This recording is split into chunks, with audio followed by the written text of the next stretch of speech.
and gentlemen, friends of the Nigerian Prize for Leadership, technical team, I hope I could be heard. Can I be heard? Don and his team.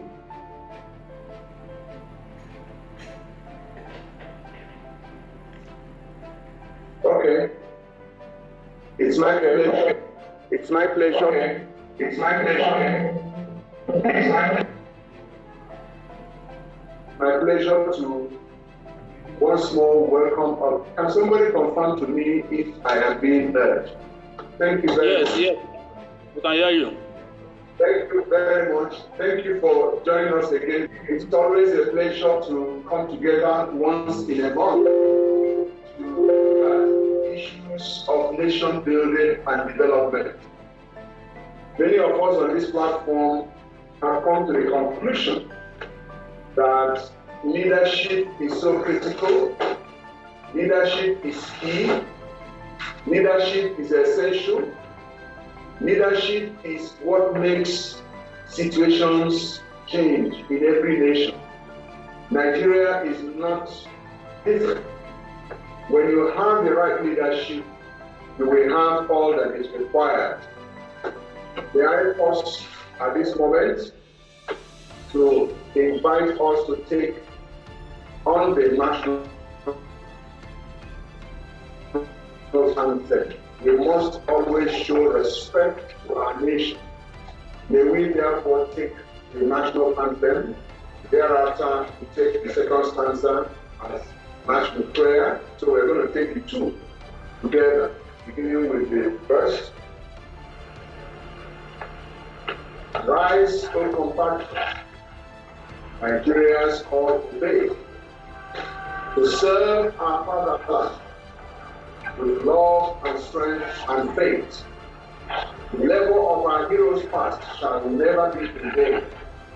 To serve with heart and mind, one nation, found in freedom, peace, and unity. Thank you.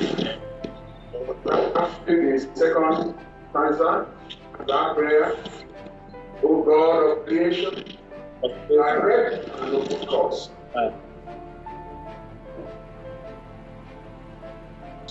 Guide our leaders right, help our youth the truth to know, in love and honesty to grow, and living just and true, great lofty heights attain, to build a nation where peace and justice reign.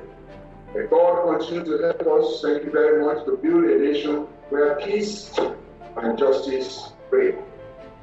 This evening, we're going to have an interesting time, further to what started last month, when we had the first of the fourth edition of National Leadership Dialogue Series.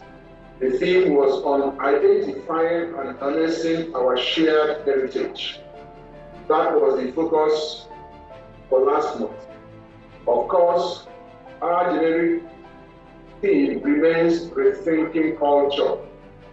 We find pleasure if Dr. Komolafe is on at this time for us to take facts and figures on the subject matter for today.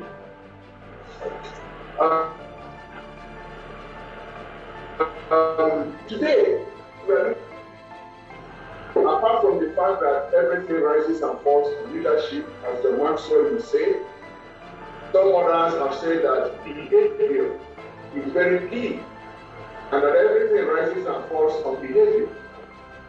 Some others have yet added that everything rises and falls on excellence and mediocrity. So we are looking at today a very interesting aspect of our culture. That is the culture of excellence versus the culture of mediocrity. We have been told that it is all in our minds. Excellence is a mindset. Mediocrity is a mindset. If you carry the mindset of excellence, you will excel.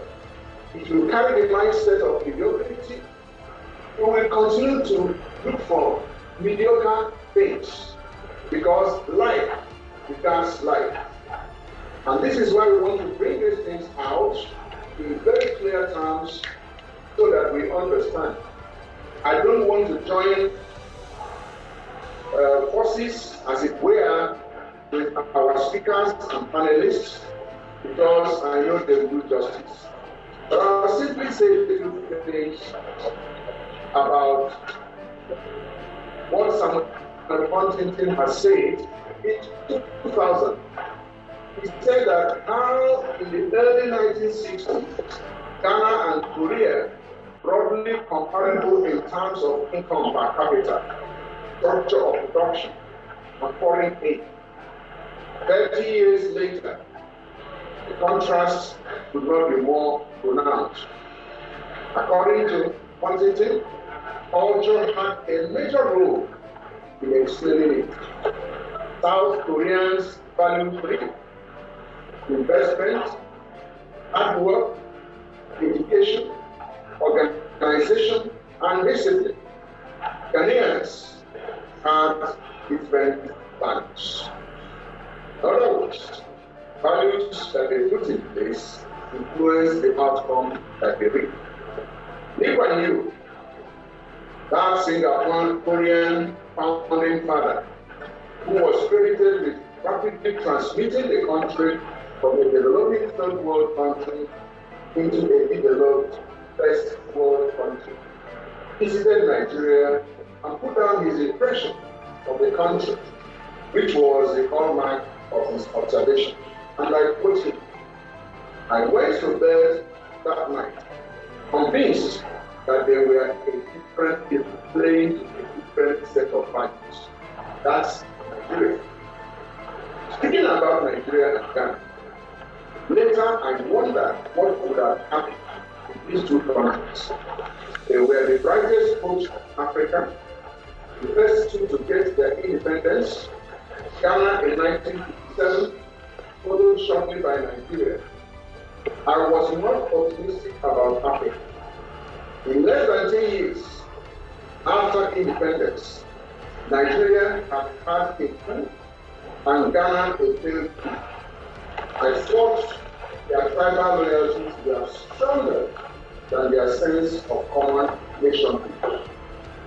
You understood clearly that public order, personal and national security, economic and social development and prosperity are the multiple order of things. But these depend on the ceaseless and collective values and the consequent behavioral patterns of communities. We focus on the culture of excellence and culture of mediocrity. I would like to invite Dr. Komolafe and team on the platform, but before then, please accept the apology of the chairman of the governing board of NPL, who spoke with me this afternoon. He wasn't able to join us because he had a medical emergency and he had to draw from the platform. Thank you for that. But he said he listened to the recording so as to make his comments here. Dr. Komolafe is already a familiar person at this platform. He is Registrar and CEO, Institute of Behavioral Alignment of Nigeria. He is a PhD holder in behavioral health, lifestyle, and productivity. The member of several professional bodies, both in Nigeria and outside Nigeria. Professor, as I used to call him sometimes, Professor of Behavior. He worked on so many projects. The School of Articulation in March. Common period of 7 minutes, usually conclude. Komolafe, you know, he was critical highlights in his public report. Thank you. Thank you so very much, Dr. Ikene Liaku, our fellow and senior colleague in the industry. I want to appreciate you for this privilege to come on board again because of the issue at stake, especially as having to do with behavior. Because behavior is the benchmark, the common denominator that runs across board. So, rethinking culture, whether for excellence or mediocrity, for a mindset is a given at such a time like this, where all hands must be on deck to ensure that we don't just see culture as wearing the garments, the uniform, and the dance, the dressing, and all of that. I call it analog way of looking at culture. But beyond the dressing, the dancing, is a whole gamut of a mindset. The way our mind is set, whether to solve problems or to create more, given our cultural values, system, and orientation as a whole. So on the pivotal note, it is quite interesting for us, the critical stakeholders, to know how we go about rethinking culture, shaping the nations and demography, so that we can have a better society where we all relate. So look at this. Why do we need to do this? It is because of relevance. Relevance is critical. We are not going to be relevant. If culture is not going to be relevant to development, then we should just forget about culture. We live in a dynamic world where nothing is static, except the word change. So in these days of agility, capability, we have to power drive culture so that we can give life a better appreciation and meaning at such a time as this. The millennium is here with us, with the good, the bad, and the ugly. And of course, we have to raise the culture, the game of culture, as far as standard measurement and benchmarking for a protocol that is implicit is concerned. So we just must go back to the drawing board, rethink, retool, in order to re-energize and step up the game for personal imperatives and national development. So we must rethink culture for excellence, not mediocrity. So what are the backdrops in this? We must develop by even having a culture to learn and unlearn, off-learn some certain things we know about culture. We have to retool and then release ourselves into the socio-cultural economy where we all transact. And this begins with ourselves, not just what is on ground. Personal leadership behavior is critical. We have to begin the journey with how we behave. Culture is intricately woven into behavior, hook, line, and sinker. And so to behave is simply formed in the word behave. We must get our cultural perspective right. And the word behave has a combination of two words. Be plus what? Have. So to behave means we have to be first. Who are we? And then two, what do we have? Very critical. When you join the two words together, it is implicit. You have the word behave. So necessarily we have to be, to know ourselves across the geopolitical zones. What do we stand for? So that we can see our differences for varieties for value creation. Not differences for acrimony, for hostage taking, and all kinds of serious issues that is beclouding us today.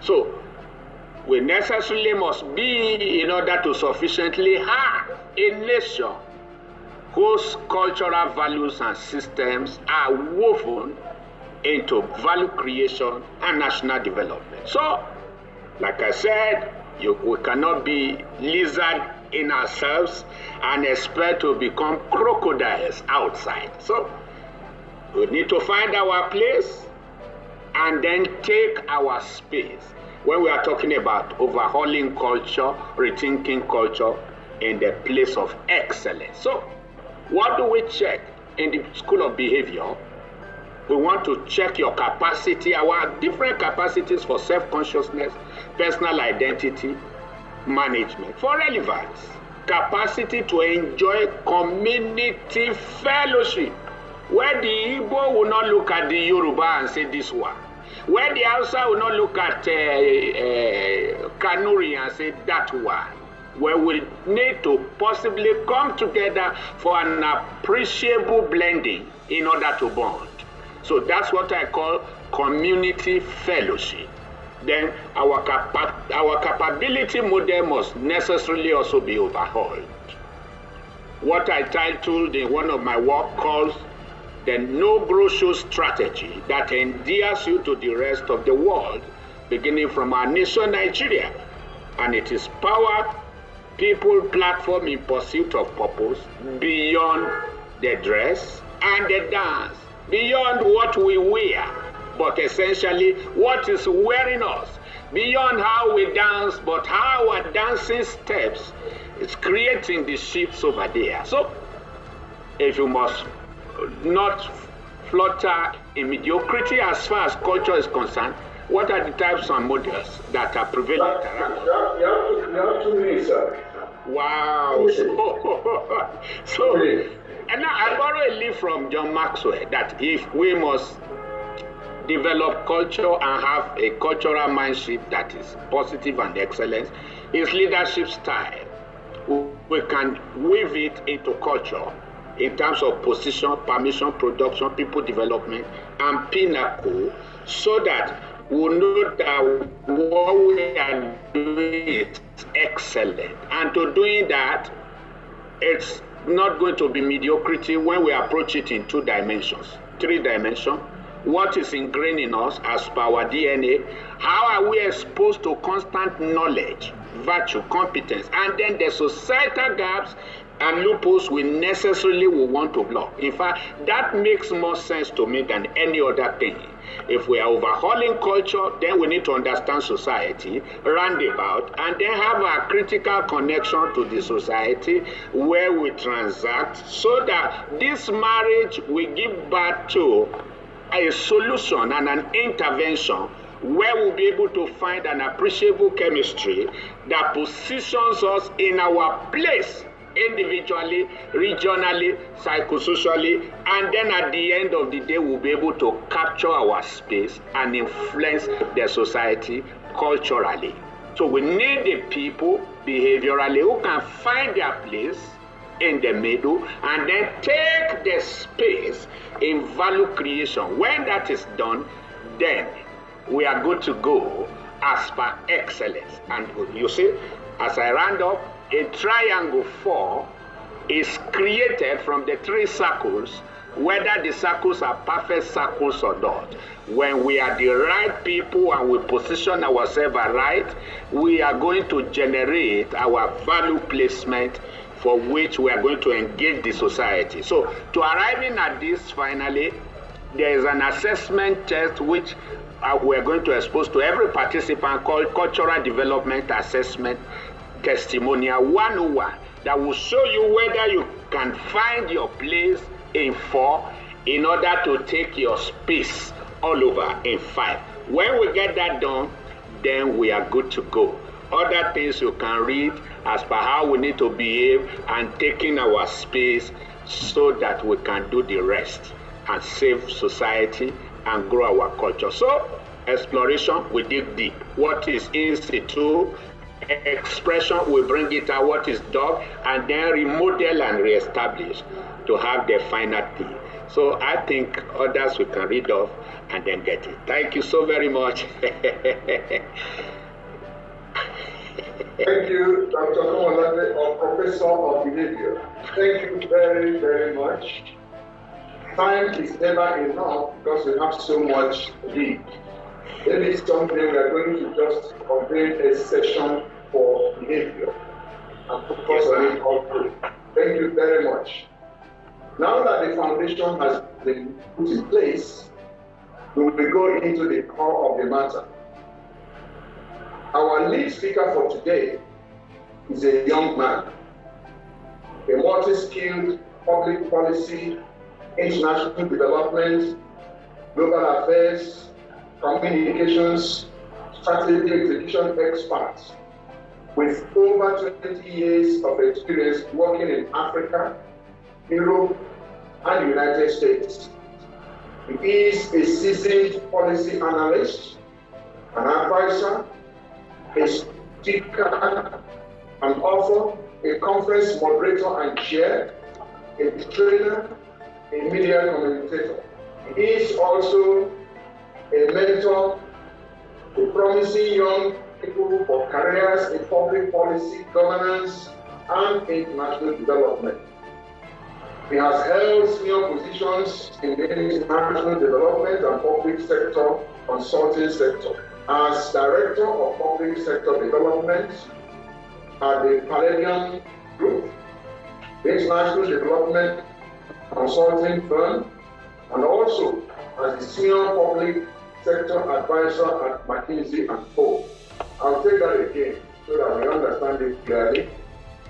He has held public sector consulting as Director of Public Sector Development for EMEA Group, or region as it is called, at the Palladium Group. Palladium Group is an international development consulting firm and also has served as a Senior Public Sector Advisor at McKinsey & Co., where he spearheaded engagement with government and donors on public sector and development center projects. In public service, this gentleman has also served in appointed government positions as Special Advisor on International and Interparliamentary Affairs to the Speaker of the House of Representatives. And previously, he served as Senior Advisor on International and previously he served as a speaker. I'm so sorry, I've been distracted. Previously, he has served to 2 Nigerian government ministers at the Ministries of Finance as well as Presidency National Planning Commission.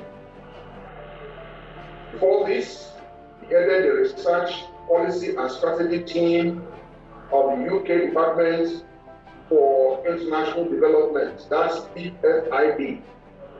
He headed their Public Sector Technical Assistance Program in Nigeria. He was Executive Director of the Policy Think Tank, the Center for African Policy, African Public Policy and Strategy CAPS. He also headed the Center for Democracy and Development in the UK. He started his career at the Policy Think Tank, Institute for Security Studies and Amnesty International, both in South Africa, and has since served as a senior consultant to several multilateral and bilateral agencies. Since 2001, this gentleman has served and held different positions: CNN, BBC Television and Radio, Al Jazeera, NPR, Reuters, and Financial Times. From what we have read, this man is a man of many parts, man of ideas, great man indeed. Yet he's a young man who says there is no hope for Nigeria. There is a lot of hope for Nigeria, because when young people are taking up responsibilities and they are showing their class, it is for the nations of the world to know that Nigeria has so much to offer. This young man has, in his camp, Aspen New Voices Fellowship Award or Honors in 2016, Yale World Fellowship in 2008, recognition of contributions to UK Africa policy at Buckingham Palace by Queen of England in 2007, commendation for contribution to UK Africa policy at number 10 Downing Street by Prime Minister Tony Blair in 2006. He is an ambassador for peace because he won that award given to him by the Interreligious Federation for World Peace for the work he has done in promoting peace and development in Africa as far back as 2005. That's many years ago.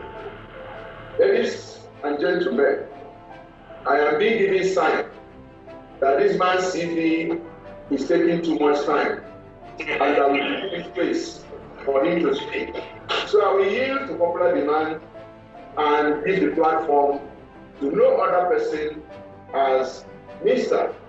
Dapo Oyewale, who is currently the special advisor to Nigeria's speaker.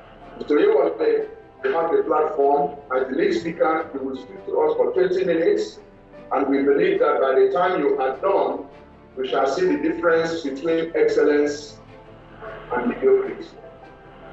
And we should be able to know which one that fits us, where Nigeria is.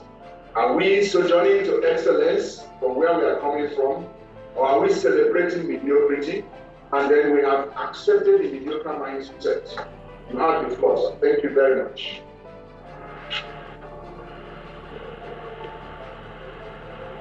You are muted. You are muted. Please unmute yourself. Good evening, everybody, and thank you very much indeed, Dr. Neliaku, for that very enriching introduction, and also the previous speakers. Let me start by saying a very big thank you. Thank you to the leadership for inviting me to speak to such an august and very erudite group of people. And I must mention, when I was asked to speak on this issue, I first of all thought to myself, how will I tell people who train leaders how to be excellent? The fact that they've already set up the Nigeria Prize for leadership itself already shows a form of excellence. And then secondly, I wondered why me? Usually I get asked to speak about public policy, global politics, international relations, and things in that area. But in fact, if anything at all, this question of excellence is one of the things that I think is at the fundamental core of the question of Nigeria's future and how that will pan out going forward.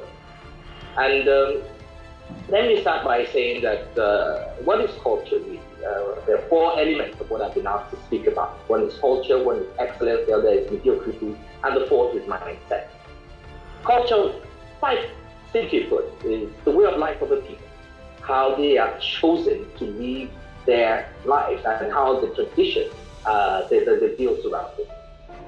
What is excellence? Very simply put, it is about being outstanding and surpassing levels that are seen as ordinary. What is mediocrity? It's about being average. It's about just taking the average ordinary line and not going beyond what is expected. But what is a mindset? It is a frame of mind, the way we think. And that how we think, of course, informs how we act, as of course told us, expressed to us by the good professor. And when I started looking at the topic, the thinking, culture, and mediocrity mindset, it got me thinking even much beyond what I've been asked. And the first thing I thought to myself is, why me? And if for any reason some of my work has shown excellence, I don't think it has as a result of my personal brilliance or anything of that nature. So I decided to trace back and look back. How did I become this way? And I remember that I was in Lagos about a month ago. And because there was traffic, we had to divert and go through the Nigeria Railway compound. Now, this is a place I perhaps have not been to for the past 30, 35 years or so. But when we went through that, the compound, what I saw is what those who in the beginning had in mind. They had excellence in mind. And the thing about trains, as you all know, is that they have to be on time. That's how you actually time or evaluate how good a train service is. Is it on time? And for that to happen, it means they must lay tracks. The tracks must be accurately laid. They must send signals about when to change tracks, and it must be done accurately. They must have drivers that are trained to understand those signals and to respond accurately as required and when required. And I could go on.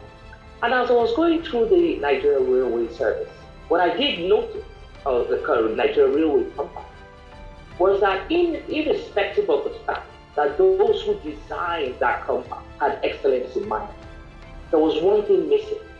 There was no culture of mentoring, meaning there was no culture of excellence.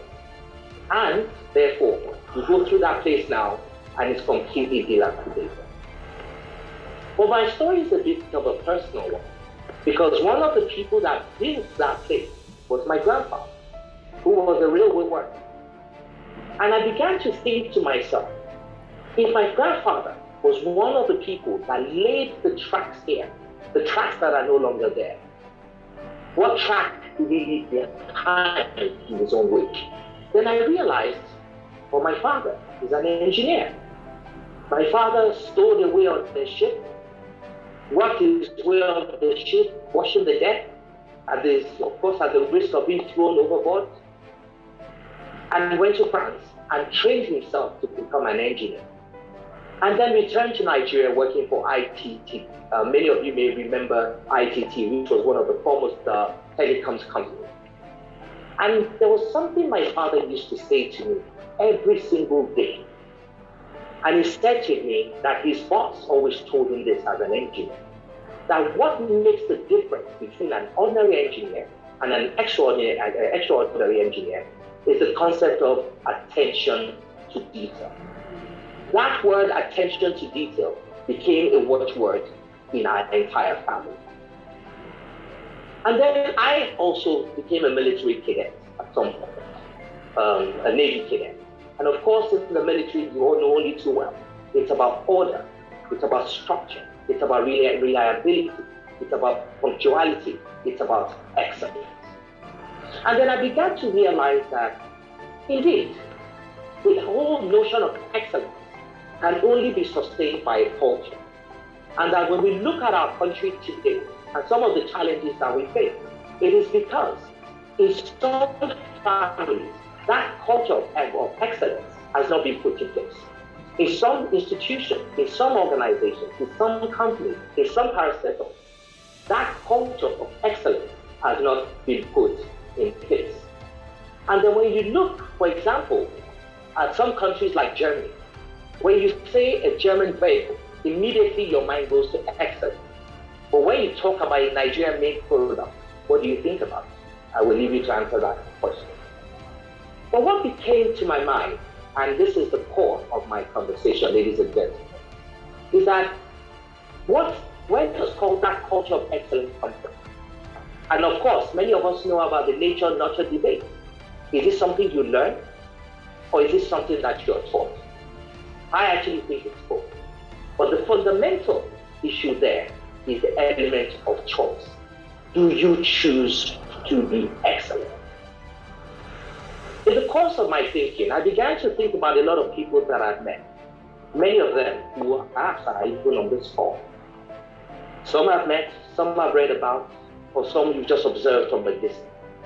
And I began to notice that across all of them, there's one fundamental characteristic.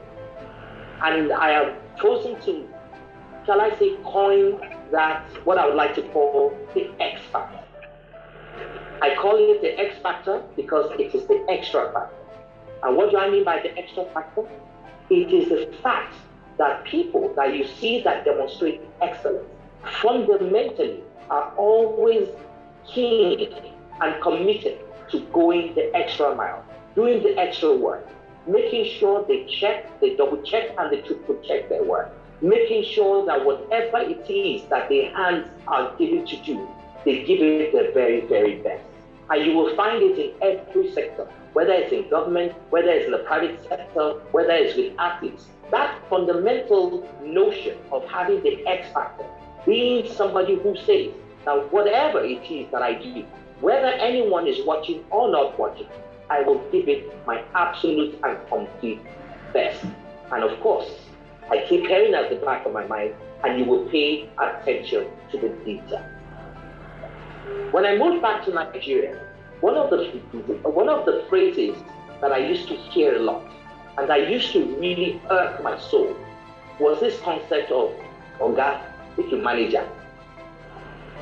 Whether it's a worker who comes to install something in your house, but the thing is lopsided, Whether it's a builder that puts in a window that is just, all he has to do is just move it a little bit and straighten it, they will leave it and say, oh, can't manage it. And then you find that if you complain, even people around you will say, what's the problem? Now leave it. You can manage it. That is another culture, and that is the culture of mediocrity. So this now brings the individual, many of you who are listening to me today, who have the X factor. You are part of the Nigerian Leadership Prize group because you have the X factor, and you want to continually develop yourself and improve yourself and give your excellence to the world and to yourself. But you're also steeped in a society that does not demand excellence. And in economics, when you have supply and there's no demand, then you're going to make a loss. So I begin to think to ourselves, what is it that those of us here who have the so-called X factor, how do we survive in such an environment without, shall I say, sacrificing the X in our factor? And those are some of the things I really want to touch on a little bit, because one thing that I do realize is that whether it is at the national level, whether it is at the local level, whether it's at the institutional level, excellence starts with the individual. Let me say, ladies and gentlemen, that one of the things that happens where you begin to demonstrate excellence, and it starts right from primary school, is that people begin to say, you are an efiko, you're too savvy, I too know. Right from when you're young, society begins to push back at your excellence. And many people are falling by the wayside just because of that weight of mediocrity. Those who say that you must be ordinary and that you cannot be extra. And if you're not careful, you will begin to question yourself, question your identity, and begin to compromise and sacrifice and say, it is better for me to be like everybody else. But ladies and gentlemen, for all the innovation we've had in our world, in all social and human progress, the people that are taking us forward are not people that settle. They're not people that chose to be ordinary. They're people that chose to be extraordinary, even if they were surrounded by an ocean of mediocrity. So excellence is a choice, but it is also a gift. And it is a gift that I think for all of us we must see not just as a tool for our purpose, but actually it is the bridge to destiny. If you are able to manifest your excellence in all that you do, all the doors that should open, all the opportunities that should come your way, all the jobs that you think you should be looking for, instead will be looking for you. And I think that is a very important point to bear in mind. And on that point, I want to say, for all those who are out there that have that X factor, but feel that they need to hide it, just so people don't sneer at them, people don't snub them, people don't mock them, I will tell you, own your excellence. Because when they throw the darts of mediocrity at you, you shield yourself with your excellence. Very important point that I would like to pass across. The other thing you need to bear in mind also is that when you're excellent, it does not always attract the very best responses. Because excellence itself is like a spotlight that actually begins to reveal mediocrity around you. And when you're excellent, whether it's in your job in the private sector, or if it's your role as someone in the public sector, whether you're a governor, a minister, or the head of a parastatal, and you want to bring excellence to your work, be ready for resistance. Because by being excellent, you will begin to show that others are being mediocre. And there are different schools of thought. There are those who will decide that, well, they see your excellence and they want to learn and they want to grow. But majority, instead, will want to kill the fire because that light of excellence reveals too much mediocrity. You have to be steadfast. You have to be committed. And you have to know that this, in fact, is a purpose. When you're given the gift of excellence, that itself is a gift, not just for you, but also for your society. The other thing you need to bear in mind is that your excellence is a lighter. A lighter that is meant to ignite and to light up the world. What do I mean? One of the things that people talk about in terms of leadership, or what I've observed about leadership, is the assumption that you, as one individual, should rise to the top and stay there, to be the only light, shall I say, on top of the mountain. But what I do realize in the course of my work and working with young people and mentoring people is that when you, as an individual, reflect excellence, you actually begin to inspire those around you to become excellent.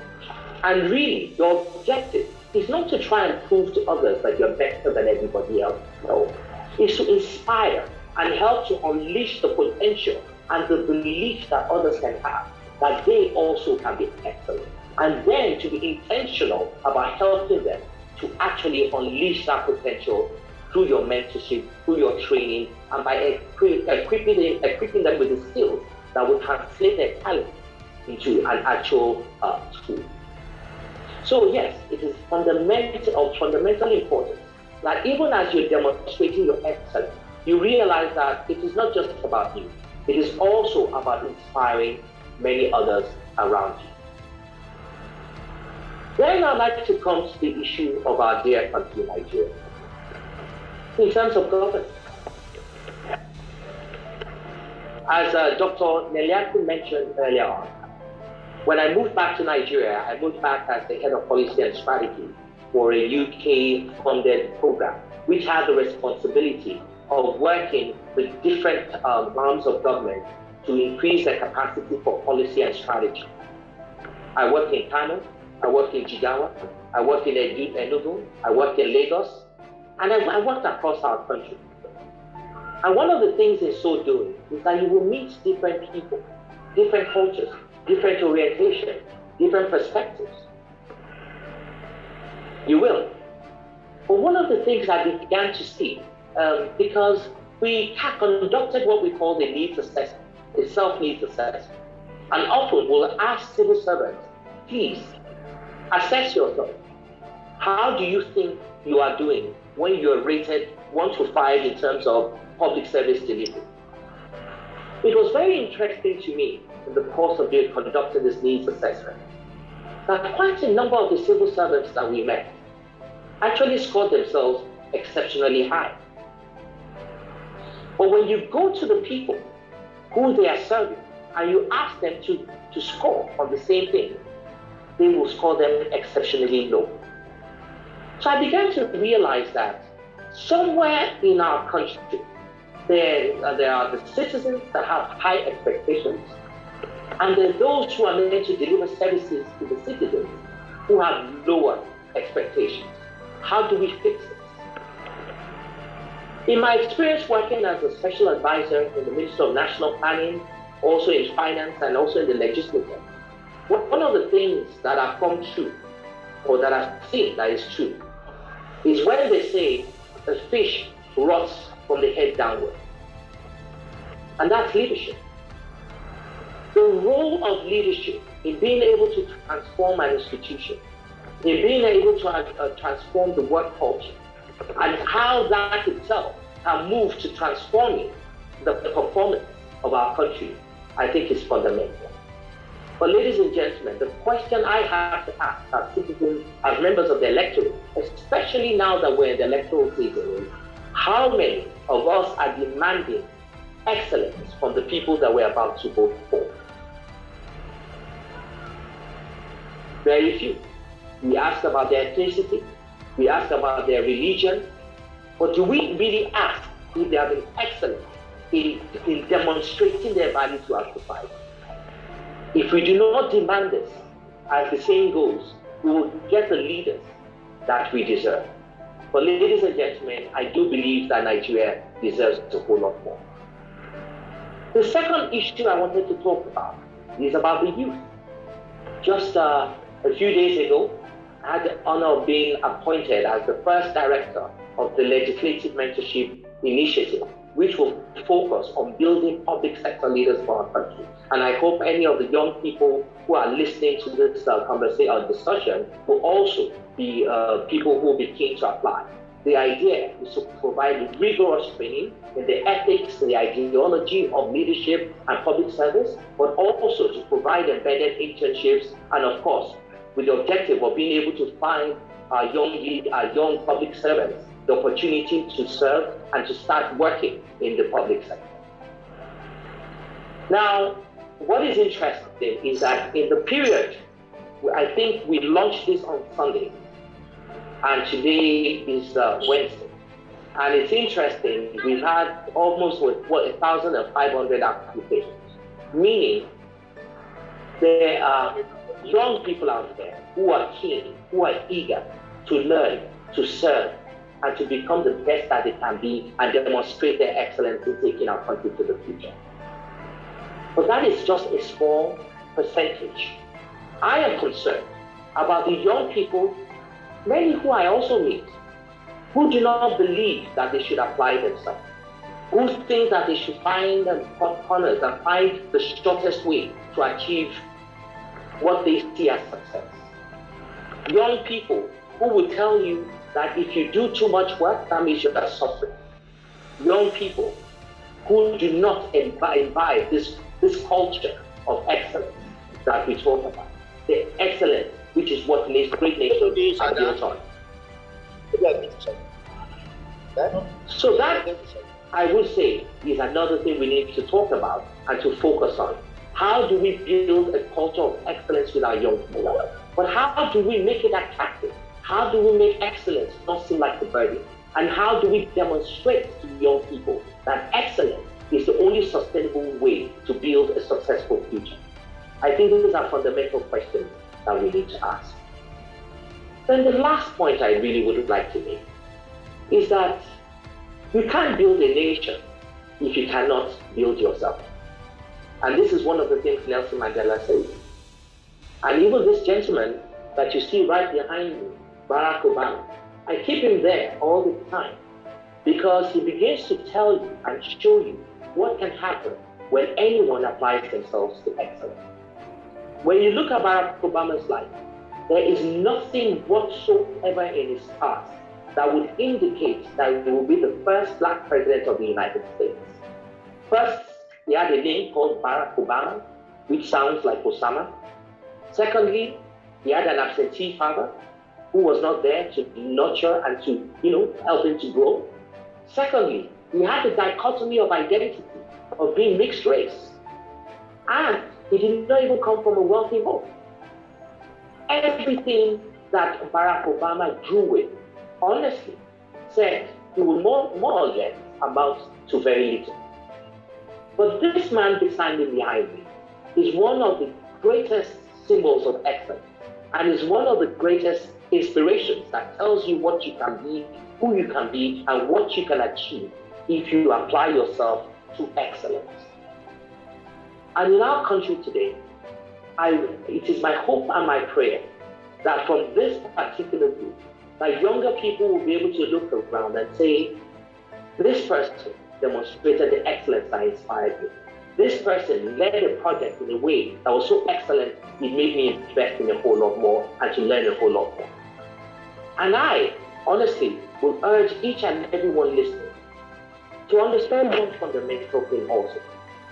That excellence itself is actually not a sprint, it's a marathon. It is actually a commitment to continuous learning and continuous improvement. And the better you get, the more humble you must become. Because with excellence, for you to grow, you actually have to be humble and never assume you've learned enough or never even assume that you're excellent. You keep striving to be better.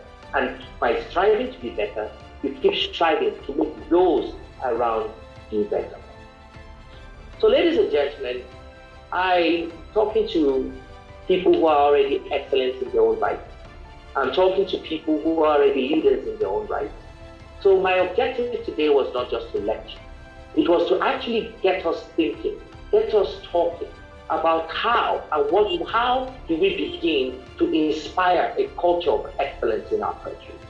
It was to say, how do we inspire those around us to become excellent in their own lives and in their own work? And it was to say, I think somebody is having an excellent conversation in the background without muting their microphone, but I hope you can all still hear me. Can everybody still hear me, please? Yes, well, with you. Excellent. Thank you very much indeed. So I was going to say that at the end of the day, and I'll go back to my original point, that at the end of the day, it is not just what society says, whether it's mediocre or not. It is not about if people look at your excellence and they smirk and they make you feel that you are unethical or you're doing oversight. It is about making a choice and understanding that the choice to be excellent is the truest form of you manifesting the purpose and the destiny that you have been given. And that it is not just about you, it is about your society. And if our country, Nigeria, is ever going to become that great nation that we hope and we pray and do, it will be from each individual imbibing the culture of excellence and then spreading it across. And I would like to say that in all my thinking, in all my investigations, and in all my assessment, that excellence is the one currency that can never ever be devalued.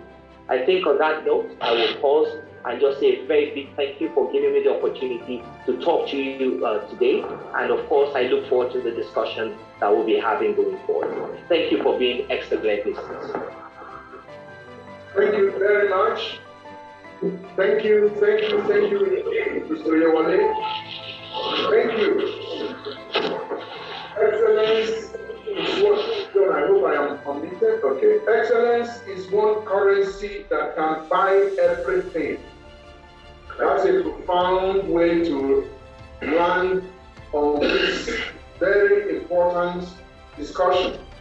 We've taken us through a number of dimensions. The lesson you learned from your dad, attention to detail. I can tell you that that lesson is still relevant till today. That's one of the things we have lost in our culture, the culture of detail. We no longer pay attention to detail. And so long as you don't pay attention to details, you will miss the very important points. The family is very critical. In fact, the family is the bedrock of culture because values begin from the family. Very important. We talk about the management concept of Nigerians, organic humanity. As a matter of fact, what you didn't add or didn't want to add, you were just trying to be excellent and you left that out, is that sometimes you can actually be humiliated for pushing for excellence, insisting that you're not going to manage mediocrity. And then they will pounce on you and they actually beat you up because you talked about the fact that you get mocked for doing the right thing. People feel that your own is too much, too savvy, and so on. But I've actually had people that were beaten up for creating a benchmark that others could not meet. And they feel that the person who caused that problem was that man who was striving for excellence. So we must maintain excellence no matter what it is, because that is the currency that buys everything for you. If there is nothing that you take from what Mr. Yewale has said, please take this fact that excellence is so critical. Excellence is the key. Excellence is so fundamental. Excellence is that currency. It's not easy to come by, but once you come by it, hold it very strongly, hold it very tightly, because it is one currency that can open all doors for you. In anything that you do, be excellent. Thank you very much. Of course, I'm impressed with the assessment gap between principals and officers, where principals would score their officers 0, and then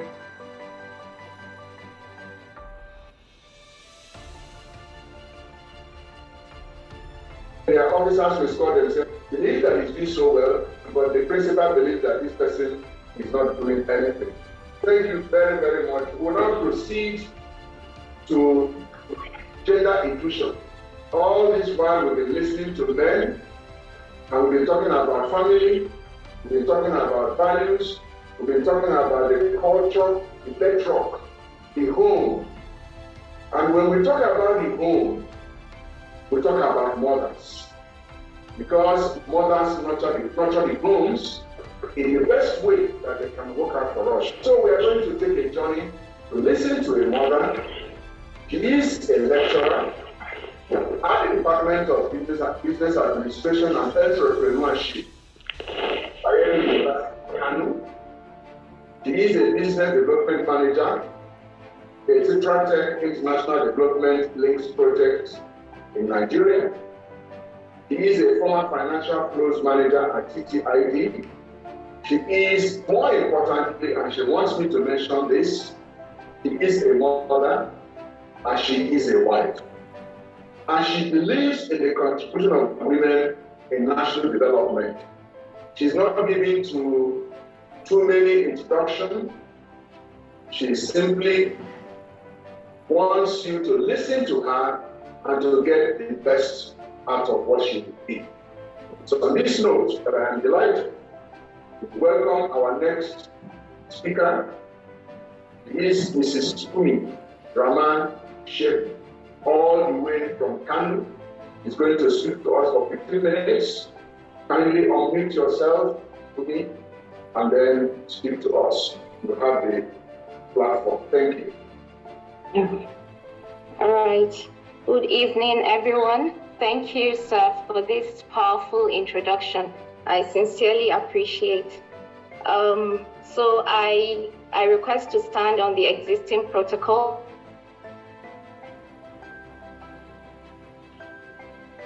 To talk about excellence, but with more emphasis on strength of character, which is basically why we're here today. So without wasting much of the time, I would like to remind us of what excellence truly is. I don't know, please, is my video showing? Your video is not showing. Your video is not showing. Okay, I'm trying to be on video, and I think my network is a bit weak. I'll try again. We will prefer your voice. Okay, thank you, sir. Your voice is very clear. All right, thank you, sir. Media people with us in the studio would have loved to have your video so that they can show it on the telly. Exactly. If it cannot work, we'd rather have your voice. Okay, thank you, sir. Before it works, let me make some progress. So what I believe about excellence is excellence starts with mental wellness. I truly believe that this is something that is really not very emphasized, but then without the capability to do something extremely well, we hardly can ever achieve perfection. So the actual drive for me, which I believe actually influences us to be excellent, is because we have that need. It's just a human need for being perfectioned. We want to be perfect at what we're doing, and we also want to be sort of validated by the people, to be appreciated by what we bring to the table. So I believe that mental wellness is the beginning of excellence, because along the line, it has to be supported by mental well-being, and then it has to also be sustained. So without being sustained, it cannot actually be as excellent as it were in the beginning. Take, for instance, there are companies like Coca-Cola. Coca-Cola, from a technical point of view, cannot be described as a successful enterprise. Even though they've been successful, even though they've been excellent, even though over the years they've beat the competition to a standstill. But then we have to see things to the end. We have to have, the stories have to last, the excellent remarks have to last, they have to outlive the people involved in it before it can be called successful. So it has to be sustained. And then for every enterprise, every organization, every institution, it is just as good or as excellent as its weakest links. So definitely people have to be behind the steering wheel. But for introduction, I would like to describe excellence as a process of arriving at perfection. It is just a very good in a refined way. Perfection represents that destination we're aiming at, and then extreme excellence is regarded as perfection. But what is at the core of excellence? Again, yeah, we believe that excellence is something that is informed by a drive. But does it require just that drive to say true? There should be something in addition to that. And I propose that that should be strength of character.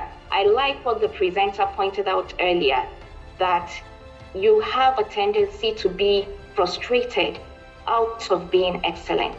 I like people to go out with this at the back of their minds.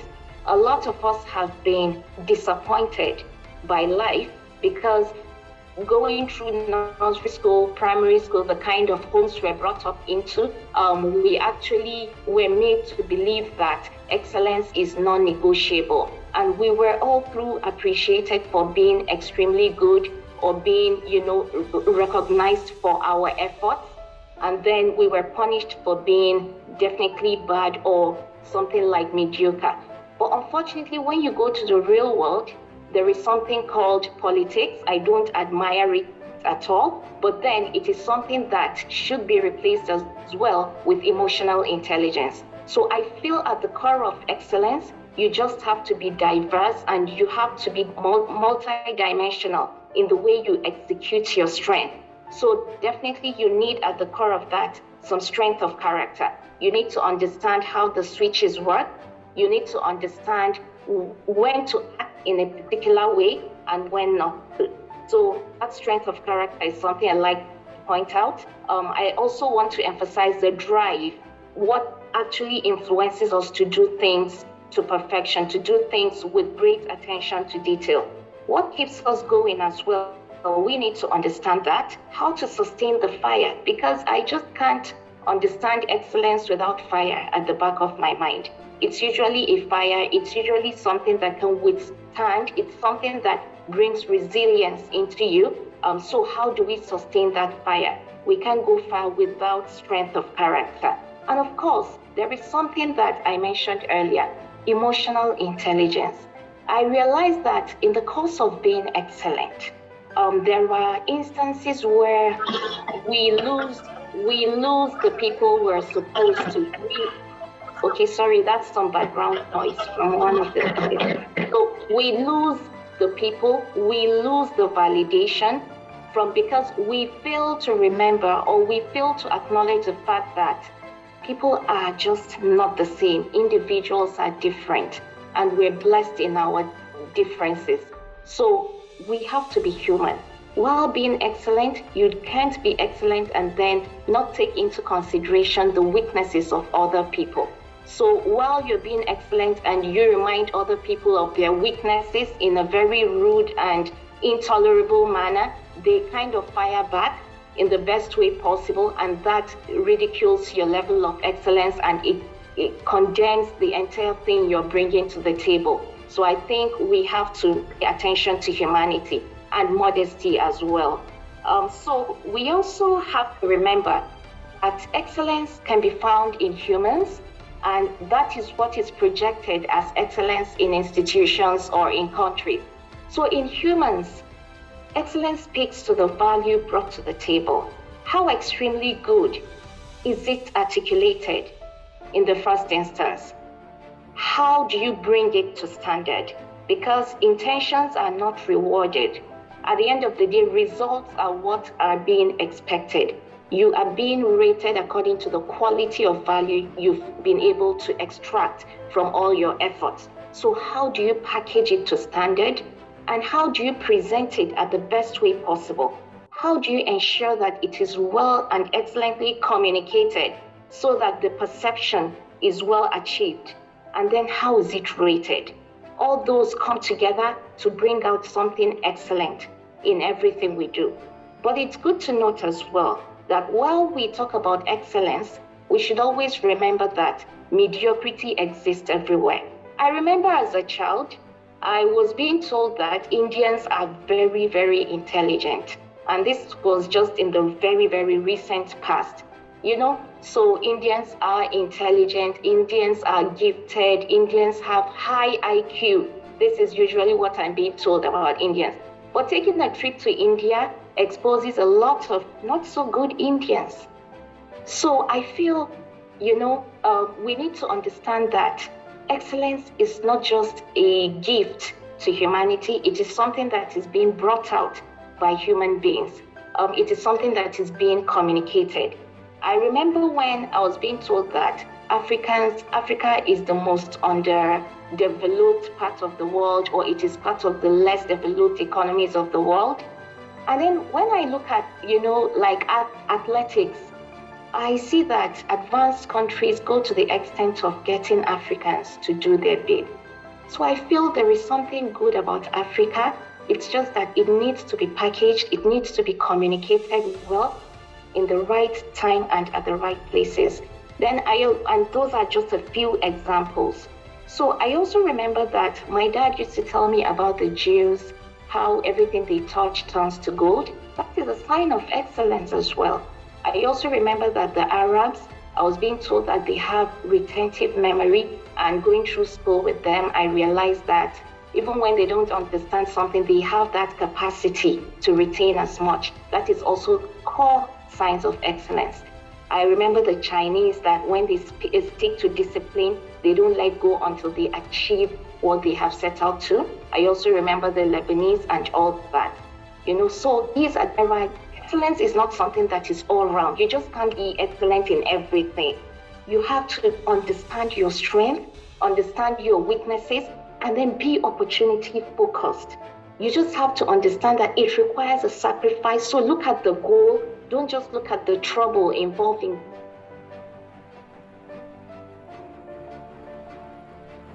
getting to the goal. And that would unravel you to be an expert in, even when you're not exerting so much energy. So in addition to that, I would also like to remember the Asian tigers. I know everybody has heard about the Asian tigers, how they were able to build growth from a depressed or a recessed global economy, actually surpassing the expectation of the world and doing better than the advanced countries. Those are just manifestations of excellent qualities. And we too, Nigerians, without, I don't have that much time to detail out the excellence in Nigerians, but today won't be enough. The remaining hours of the day won't be enough. We have our areas of excellence. It's just that we need to think it through, we need to understand it, and then bring it out to show to the rest of the world. What else am I talking about? Okay, so the pillars. I discovered that there are even pillars of excellence. And one of them is integrity. Excellent. The moment I saw integrity, while browsing through materials to check out pillars of excellence, I said, wow, then excellence must be difficult. We just need to acknowledge that excellence is difficult. I saw integrity, I saw commitment, I saw next steps to failure, and of course, positivity. You can't be excellent without having a positive mindset. You can't be excellent without being innovative. You can't even be excellent without being proactive. And of course, you need to appreciate every experience as a learning point for you to become excellent. Resilience is there, balance is there, flexibility is there, emotional intelligence is there, which I know everybody within this discussion understands the impact of these qualities and how they can bring out the best in someone. So excellence is a particular virtue. It's not just something ordinary. It's not something you see everywhere. I would like to conclude as well by telling us that excellence is about talent. You have to understand your strength. It's about quality as well, and it's about aiming for extraordinary standards.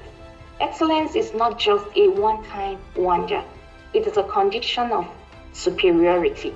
We just have to acknowledge that without being arrogant, excellence is all about believing in one's superiority. So excellence is definitely merit-based. I want to thank you for listening to me, and I hope I haven't taken too much of your time. Thank you very much.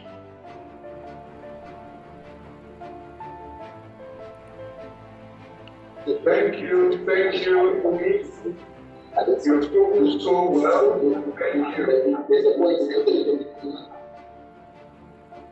Thank you very, very much. Thank you. Thank you, sir. You've told us a couple of things we must take home.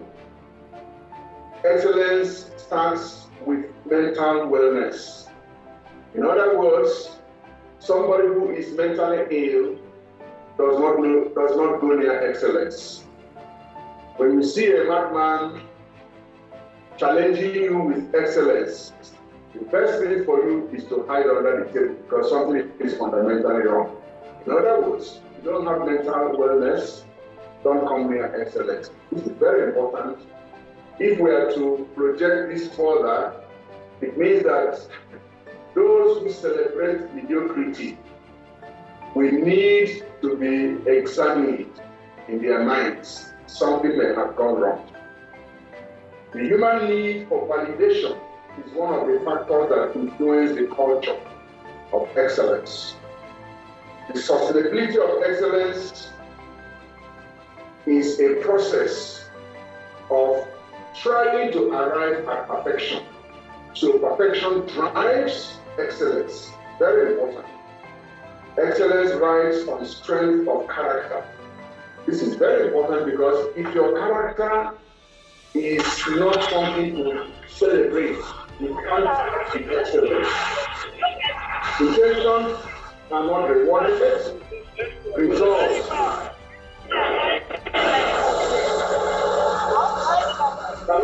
Can we please mute ourselves? Can we please mute ourselves?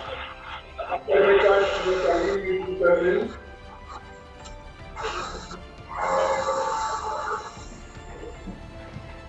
All right, thank you.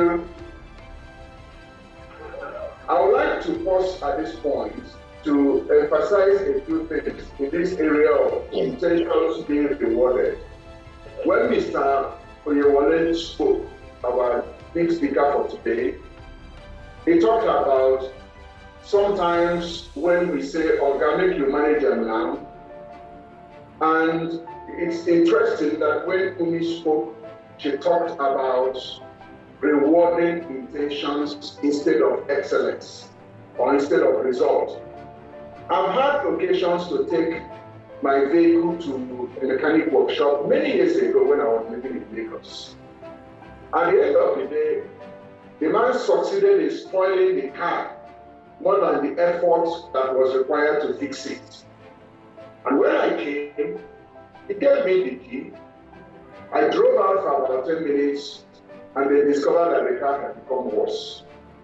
I got back to him and he was really complaining that if I knew what he did to get to the stage where I had the car, that I wouldn't complain. I said, "What are you talking about? I brought this car to you because it had a problem and this car was to be fixed. And you are telling me that if I knew the level of work you did to spoil the car, that I will celebrate you." And I told the man, after testing the car, I cannot pay you for doing nothing. He said, no, I must pay you. I said, why? He said he spent 2 hours working on my car. I said, but not only that he didn't fix the problem, he created more. He said, okay, that's a different thing entirely. So this is what we have in our society sometimes. But we must insist. Leaders reward results, but they also encourage intentions. But mediocre leaders will just accept anything and walk away with it. Someday we are going to look at different managers and leaders. But I would like to again thank you, Umi. You have really done so well in giving a lot of light in this area. We now go speaker. He is a senior assistant registrar at the Joseph Sawan Taka University, otherwise Federal University of Macaulay, recently renamed. He holds a degree of Bachelor of Arts in Philosophy from Benue State University, Macaulay, and Master of Public Administration from Joseph Tucker University, Macaulay. He is a trained manager. He has a proficiency certificate in management, and he obtained this from University of Manchester in the UK. He is a computer person, gone around the continent, very good in business. He was at Punjab University, India, where he obtained a certificate in data analytics from Commonwealth of Learning, certificate in blockchain technology from Commonwealth Education Media Center for Asia in Delhi, certificate in social media marketing, certificate in digital communication from the Pacific certificate in open education resources in Canada, certificate in ethical hacking, certificate in authentic assessment from the Commonwealth of Learning, certificate in disability rights protection from European Union, funded in Mauritius. He is a member of many professional bodies, including the Association of Nigerian University Administrators. He is also traveled in different parts of the world, into different parts of the world, including UK, Germany, Portugal, South Africa, Ethiopia, Ghana, and so on and so forth. A former senior special assistant to the governor of Benue State on administration. Join me to welcome Mr. Guru Jaffe, who is with us this evening. I can see the broad smiles. That means with this excellent smile, we expect an excellent presentation. You have the floor, sir. Thank you very much. Thank you, Dr. Ike Neliaku and the entire team of Nigerian Prize for Leadership. I acknowledge also the lead speaker, Dapo Oyewele, and other distinguished panelists. My talk this evening is on same subject, culture of excellence versus culture of mediocrity. Other speakers have done so well in elucidating on the theme of the discourse. But I will take us back a little bit to the etymology of the key words. Mediocrity actually originated from Latin, a combination of two words, medius and ocris, mountain and medium. Those of us who have been to NYC and have undergone the orientation program, you discover what is called mountaineering. The essence of mountaineering was to actually demonstrate, or is to actually demonstrate excellence. We climb the mountain, and the essence is to reach the top of the mountain. But you find out that many people are unable to reach the top. They just move from the base and get to the middle. That is what mediocrity entails, the inability to get the highest result in anything you are doing. The excellence is derived from excellentia, which means superior in quality, highest quality, greatest quality. Now in Nigeria, as other speakers have already considered, the major problem we have, which is our national malaise, is mediocrity. The inability of our people, our nation, to get things in their excellent form. The inability of public servants to give in their best in anything we are doing, even as individuals, our inability to perform excellently. I will take us to the words of Professor Tam David West. Anytime I talk about mediocrity, I make reference to that. He said, and I quote, "Our people have elevated mediocrity to the status of a state religion." That is, in Nigeria today, mediocrity has become like our religion. I was very happy listening to Dapo when he talked about Oga just manage, and he talked about I too know. We live in a society where anytime you want or you insist on the right thing, or you say this is not correct, they simply tag you ITK, which is I too know. And that has become like a standard to us. People no longer want to do know, but you cannot get excellence from such a system. Excellence has to do with standards. Excellence, for you to achieve excellence, even in your private life as a farmer, or as a food producer, or as an educator, you must first of all lay standards and follow those paths, follow the rules, the guidelines laid out. Then you get to excellence, because excellence is measurable. Excellence is something you can measure.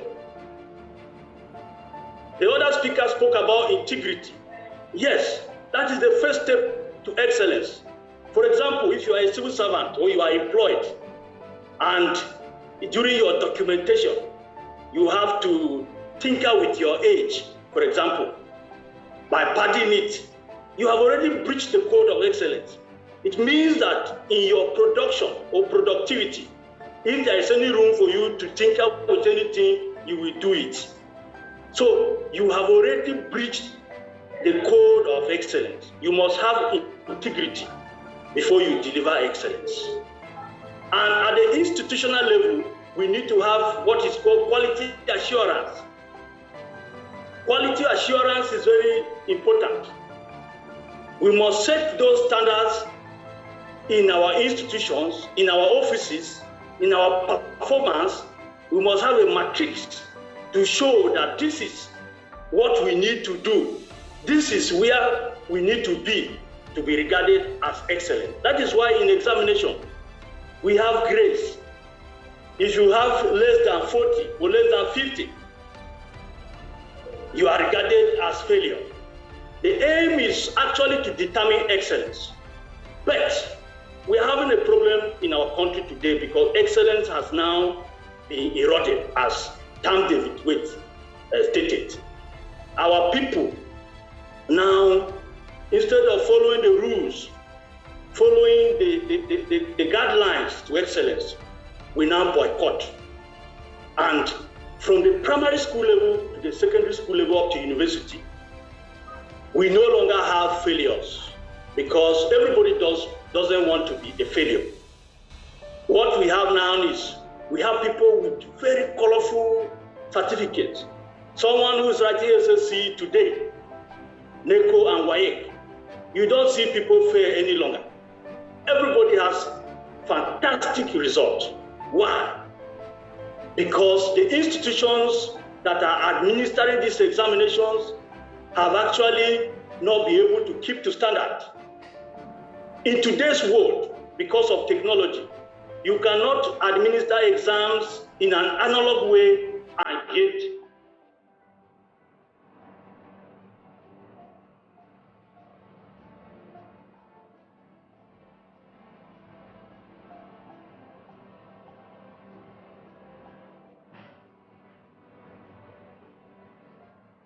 It looks like there's a problem. It is to be written tomorrow.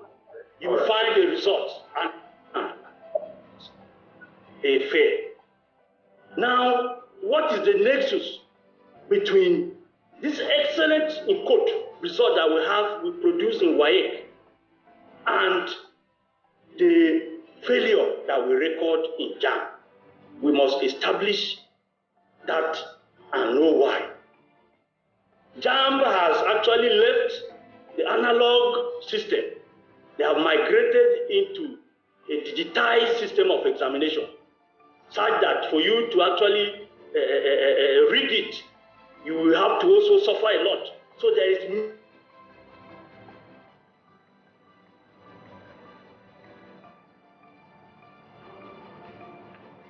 you see very good results because the questions and the answers are already online. But when they go to prove it in JAM, they fail. These things have to stop because we are producing people from the education system. The essence is actually to field our human capital into our economy.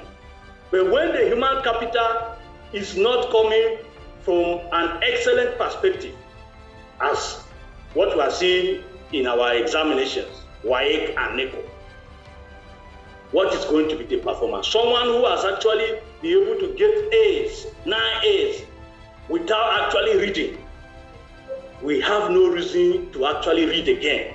We only try to look for ways so that he can continue to get those fantastic results, even if it is not going to actually impact on productivity. This is where we need to go back and establish standards in our education system. All of us speaking here have gone to school. But the standard that we have in schools today, even those of us with children, we can know the difference. Many people today take their children to various schools in the interior in order to go and pass WAEC. The aim is just to pass WAEC. The aim is not to get the knowledge. We must get the knowledge. And then integrity is what should never be jettisoned. Today, we are also faced, mediocrity has brought another angle, the issue of pseudo-religiosity.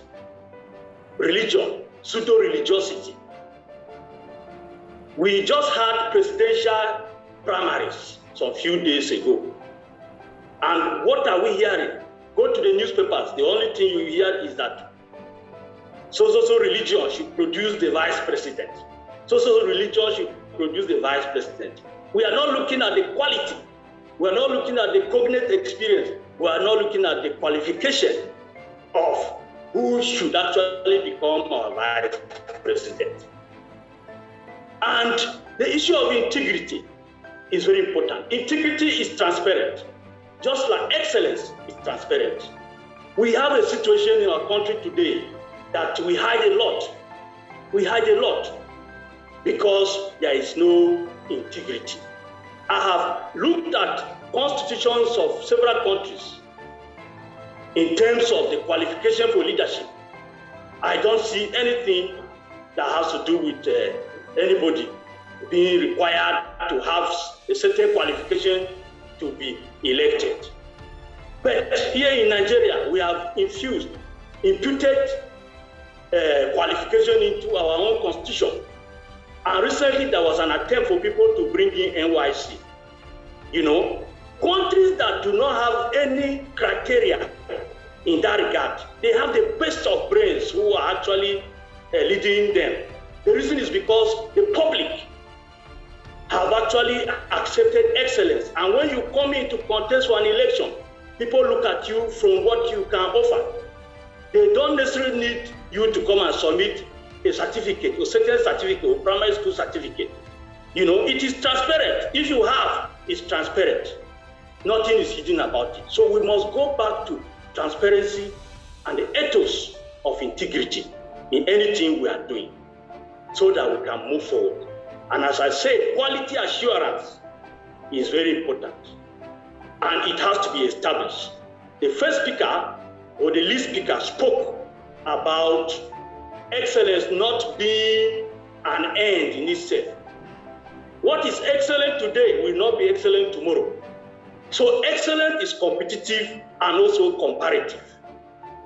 Our people even in public infrastructure, when we are building a road, we must actually try to conceptualize the road we want to build and look at it comparably with other roads in other countries. If you are bringing the Chinese into Nigeria to come and build roads, look at the roads in China. Let them be at least the standard of those roads, or the standard here should be better. But if you travel out of this country, sorry to say this, you will discover that so many things that we have here are low quality. We cannot continue to praise ourselves. We have a lot of low quality things in our country. Go to airports in other countries. Look at their airports. What airport do we have in Nigeria that can compare what we can say is the best airport in Africa? Do we have? Yes. Thank you, sir. Do we have the best of infrastructure in Nigeria? But we have the best brain. The best brains. Recently, there was a global recession. South Africa came to Nigeria and picked one of our economists, Ngozi Okonjo-Iweala. She was the one that led South Africa out of the recession earlier than Nigeria. So it is not as if we don't have the manpower here. We have the human capital, but it is because of the penchant for mediocrity. We must institute quality assurance in everything we are doing and live up to the standards of excellence. Thank you.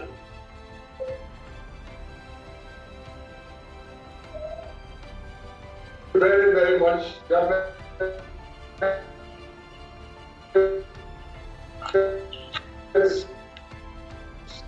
You have spoken like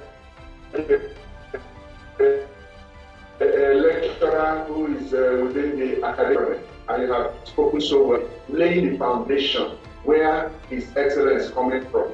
Where is mediocrity coming from? Because in your own way, if we understand where the rain began to beat us, then we should be able to identify where it's going to stop.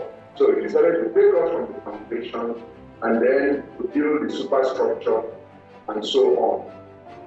And then you talked to us about the elevating mediocrity to the level of religion, which you said Professor Tam David West of the blessed memory emphasized. That's indeed a fact in Nigeria. Sometimes we have elevated mediocrity because we talk about ethnicity, we talk about religion, we talk about this, we talk about that, and then we want to satisfy people that don't have merits because we want to make sure that we project our clannish mentality comes into play and so on. But the reality is that there is quality of people in all parts of Nigeria. From my experience, I have come to appreciate the fact that we can get what we are looking for from any part of Nigeria. We have such quality from any part of Nigeria, and it is something that we must celebrate as a matter of fact. I like the fact that you brought in the issue of balancing in the political process going on now, whether it should be Muslim, it should be Christian, and so on. This is a debate that has been raging and will continue for quite some time. And for those who are advancing for balancing and inclusion, you may not blame them so much because we are still an emerging society. And one of the things that will help our society is the principle of equity, fairness, and justice. So politics is a product of operating environment. If you miss the understanding of the operating environment, you will run into bad weather. But I like your caveat. Your caveat is that we must emphasize merit. We must emphasize standard. We must emphasize quality. We must emphasize these things. So it's not enough to preach religion. It's not even enough to preach ethnicity. But it is more important to preach merit, excellence, performance, and results. and we have it in every part of this country. So if we want to be honest to ourselves, we can achieve balancing, we can achieve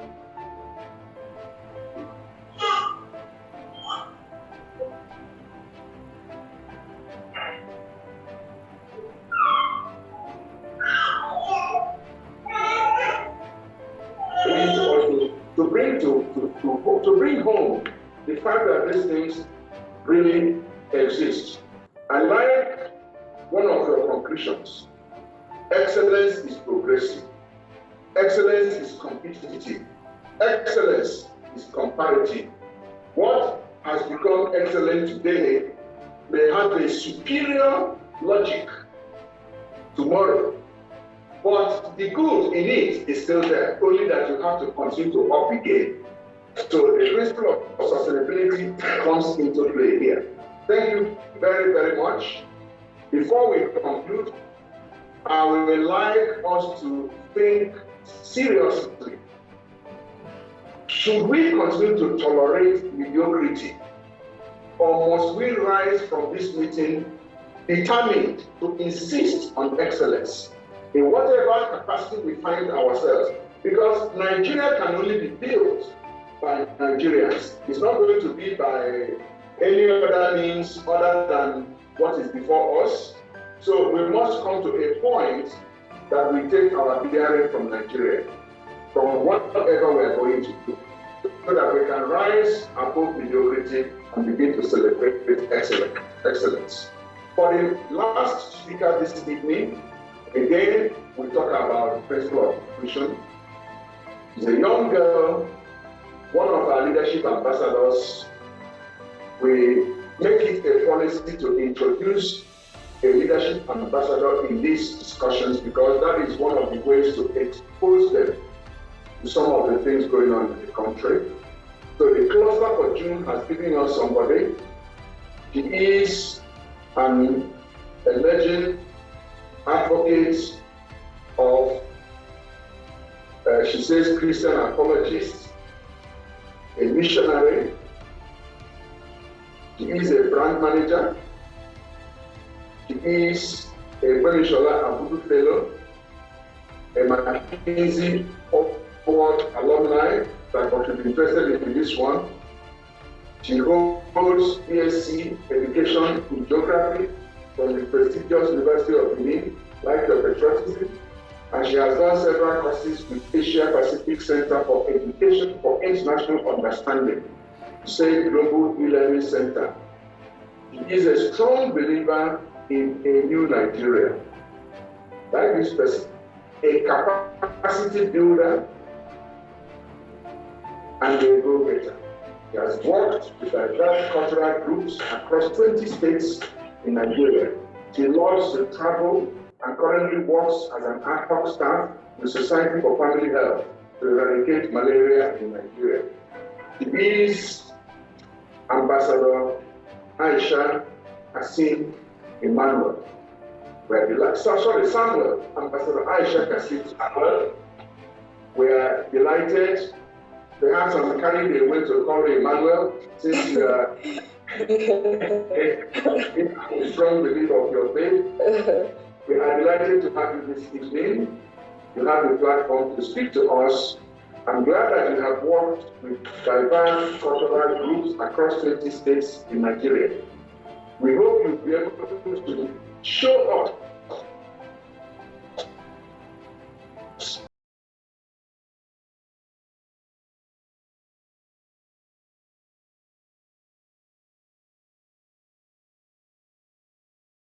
development. Why would people from Aisha, you have to talk. Thank you very much for coming, Ambassador Aisha Kassim Emmanuel. Thank you so much for the opportunity. Standing on the existing protocol, I want to thank Nigerian Prize for Leadership for giving me this opportunity and privilege to speak to the people listening to me this evening. Thank you so much for the opportunity.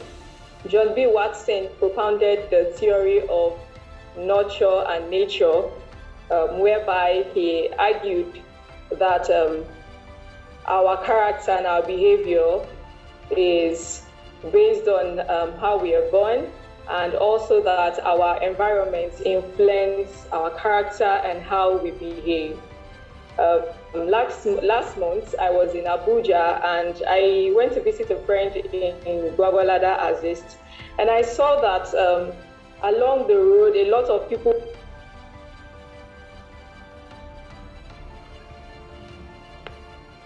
everywhere was so dirty, and I just told my friend that this is a mindset issue. I don't know if you can hear me, please.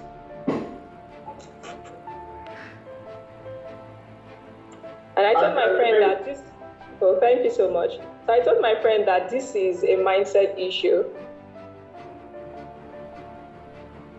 These same people who throw deaths on the road are the same people that when they go to other countries, when they go to America, when they go to Canada, it's as if there's this factory reset that happens and they just begin to act so nice, they begin to act orderly. But when we come to our country, Nigeria, we just see that everything goes.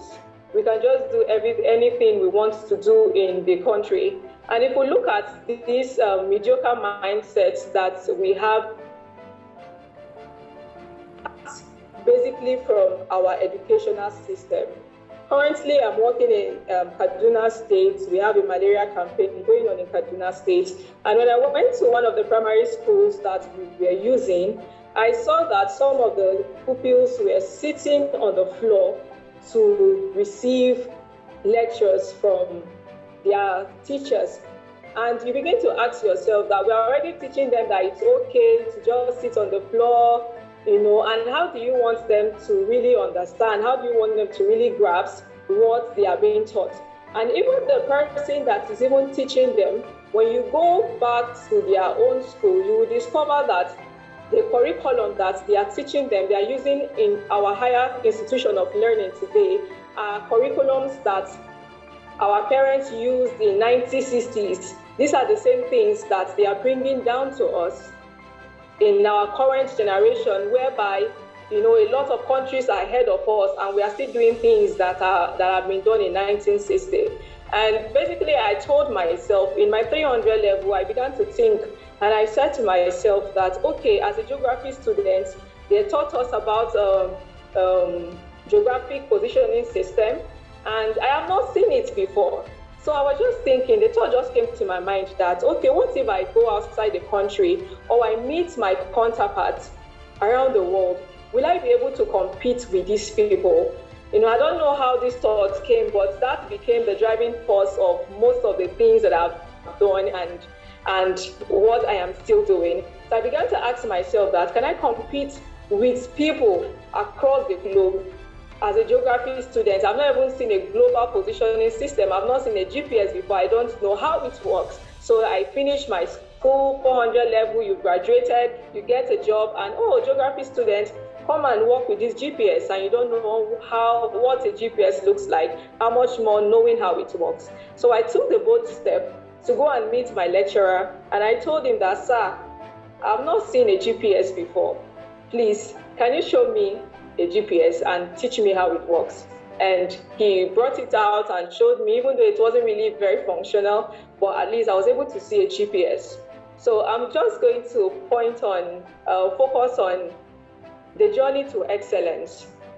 Someone like me, I was not born in that nurture environment where you grow up seeing excellent things happening. I had to make that decision that whatever I want to do, I wanted to meet a global standard. That was the standard I set for myself, that whatever I do, I wanted to meet a global standard. And I began to apply for fellowships, I began to apply for programs that will help me grow with that one thing in my mind, that I want to be global. I don't just want to be, yes, just a Nigerian, you just you're a Nigerian. I want everything I do to be global. And that was how I began to apply for fellowships. I applied for NPL. I just finished the 6-month fellows program, and NPL sent me a mail, and I was like, okay, should I go for this? I just want to rest because it's been tedious. And I said, let me just try it. And I got in, and it's something that I don't regret, and I'm grateful for this opportunity. So I want to urge the young people listening to me that we won't continue waiting for the government to take us to that level of excellence we want. You have to take responsibility for your life. You have to take responsibility for your future. And taking responsibility for your life means that you will do everything that you can, apply for everything that you can apply for that can help you grow, and pay the price to become a person of excellence. Like some of the panelists have said, that there is a price to pay when you want to be in that level of excellence. A lot of people will say, oh, this is how it's been done. A friend told me of how they went to a court, they want to upgrade their technology and, have them, you want to do affidavit, just go to the system and pay up. And the people there in the office were telling him that, Oga, this thing no go work, this thing no go work for here. Why are they saying this? Because if they bring this technology on board, it's going to stop them from collecting the kind of money, they want to collect. So as a result, they want to see how they can fight the technology, the innovation that is being brought to the office. So deciding that you want to be a person of excellence, I want to rise above mediocrity, is a war. Is the same as fighting against corruption in Nigeria. Is a war. Definitely you will have people that deliberately, they want to put the country down. Deliberately, they don't want the country to go to where it wants to go. Because Nigeria has all the resources that we need. I ask myself, look at the textile industries that we have in Nigeria. Look at the natural resources we have in Nigeria. It's a burden in my heart. Like, why is it that what is the problem? Why can't we rise? Even the Ajaokuta steel that we are talking about that is being locked down, what is keeping it from working? What is keeping it from functioning? Is it that we don't have governments that will say, okay, let's start this thing up and, bring employment to our people? The textile industries are there, the machines are there. There is a settlement in Kaduna that majority of the people living in that area were textile workers before it was closed down. And up till today, for many years, these textile industries, up till today, they are still locked down. And we are complaining that there are no jobs. We are complaining that, there is nothing, there is no money in the country, when we have a lot of things that will bring us money. So one will begin to think that, is there somebody, an external person outside, that is paying our government or paying whoever it is to deliberately keep Nigeria at the level that Nigeria is at the moment? Are there deliberate steps that are taken to just oppress the nation or keep us in this level of mediocrity, to keep us in the level of pain and suffering that a lot of people are going through at the moment? So these are questions that we ask, and I'm yet to get an answer to these questions. Now, as a citizen of Nigeria, what can I do to upgrade myself? What can I do to function in excellence? What can I do to contribute my own quota to Nigeria? Because to this nation, we know that it is not something that will happen in a day. And I think that is why Nigerian Prize for Leadership decided to organize a program whereby we will grow the next generation of leaders.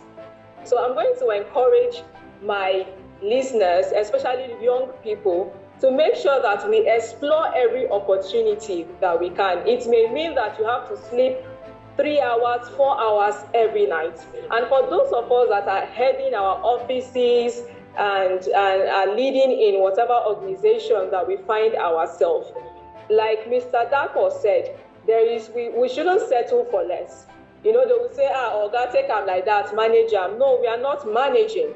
There is a difference between someone that doesn't know something and wants to improve himself, And there are some people that just want to remain where they want to remain. So it is left for us not to be biased, even if it is your brother, even if it is your sister that doesn't want to move forward in this culture of excellence. If the person doesn't want to upgrade it herself, then the person has to go. So when people see that we are strict, even to the people that are close to us, we don't settle for less, then it will also push them to become excellent people. It will push them to leave that mediocre level and push for excellence.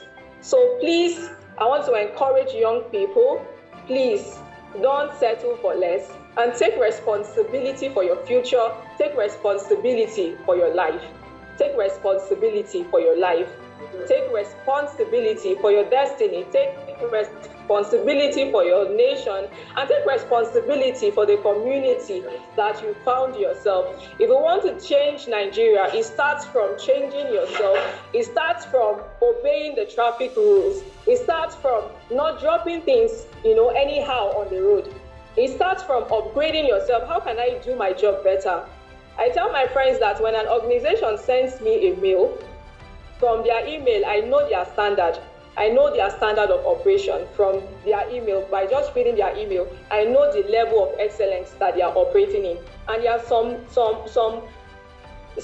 programs I have applied for that because of their email, how they sent their email, I decided not to further my application, continue my application to their programs. Because even your email address, how you send your email, how you speak, how you carry yourself, how you organize yourself in the workplace, should also say that this person is an excellent person. And one of the speakers said that excellence is not a sprint, it is a marathon. We continually develop ourselves. We have to continually develop ourselves because new things are coming.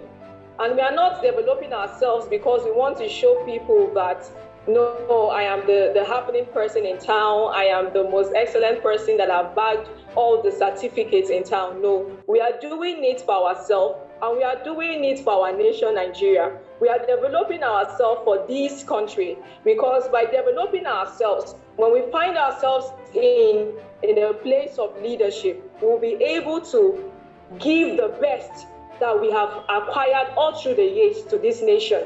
But if we remain in that level of mediocrity, we don't want to develop ourselves, you may stumble upon an office that is given to you, but that office will suffer. You go to different health facilities across the country and you see a lot of funds that have been put in place, to ensure that these people have a lot of things. But I tell you, you will be shocked to see how dilapidated, how dirty our primary health care centers are in this country. And you ask yourself, what is really happening? This is because of the mindset of these people. And for us to help the larger population, we must work on our educational system. We must work on our educational system. ASU has been on strike for many months now, and nobody is saying anything about it. And these are the youths that we are expecting to be the next generation of leaders that we head this country.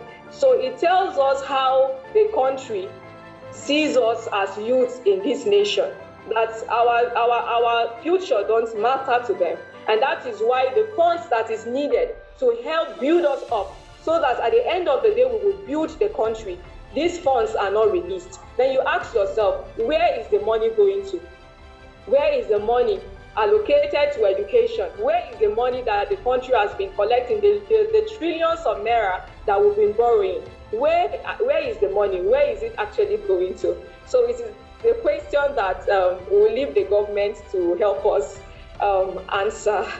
When you see primary school people becoming presidents, I'm sorry, I'm not saying that their experience does not matter, but we know that there are some things that somebody cannot do if he's not exposed to some certain level of education. That is it. There are some things you can't do if you are not exposed to some certain level of education and some certain levels of training. Thank you very much. Very, very much. Thank you, Aisha. done so well also. You've talked to us about rising above mediocrity. We must go for excellence because we have a work to do. And you began by saying that it's a mindset issue. I agree with you entirely. The difference between a pig and a well-trained dog is environment. Because of the mindset of the pig, you get a pig, wash a pig, dress a pig, take a pig, clean place, spray for the pig. The moment you release the pig, and there is first area around the pig will head to that place because that is the mindset, that is the way the pig has been conditioned. So excellence is also locational. It is a journey to excellence that brings out that best in us. And I like the way you put it that excellence is a product of choice. This is very, very good. It's profound. You make up your mind because you want to be excellent, and then you make your choice, and you pursue that choice. So it's a choice that we have to make, whether we want to be excellent or we want to be mediocre people. And then we must not settle for less. We must take responsibility. And I would like to conclude by saying that excellence has attitudes. From the four of you that have spoken, you kept bringing out a number of elements. Somebody has talked about integrity, another person talked about positivity, another person talked about attitude, and so on. So the summary of it all is that you believe there is a consensus of opinion that excellence has attitude. And this is where it becomes very critical. If we are not able to identify and put in place the attitudes that promote excellence, attitude of hard work, attitude of creativity, attitude of strength in character, attitudes of doing things well, we may not be able to get far in this journey to excellence. So what am I saying? This is where the issue of orientation and reorientation becomes very critical. We must bring out all these attitudes that are required for development and put them in place as mechanisms that will help us to reform our mental state. Unless we identify these critical attitudes for excellence, we may just continue on our journey to mediocrity. Societies are raised by few, not by all. It is the few that will identify what is wrong, put in place what is required, draw a strategic map to go on to change the narrative that will then show the way to the rest of the society. And it's on that note that I would like to thank our speakers as we now open the platform for comments, for questions, and so on. But before I do that, I would like to acknowledge our partners, those who are always with us. I would like to appreciate on behalf of the governing board, the Nigerian Television Authority. I would like to appreciate the AD4 TV radio. They've been very wonderful. I'd like to appreciate Abuja Broadcasting Corporation. I'd like to appreciate Channels Television, Star Communication. I'd like to appreciate the National Institute for Cultural Orientation, NICO, National Council for Arts and Culture, School of Articulation and Behavioral Alignment Resources, Nigeria Academy of Science, Nigeria Historical Society, Trade Union Congress, Nigerian Institute of Public Relations, Right Angle Public Relations, and several others that have been with us all these years, and they are still working with us. We want to thank all of you as we now go to the second session. I have seen some hands open. I've seen Ambassador Stanley Chukwuemeka Okerafo. That's number one.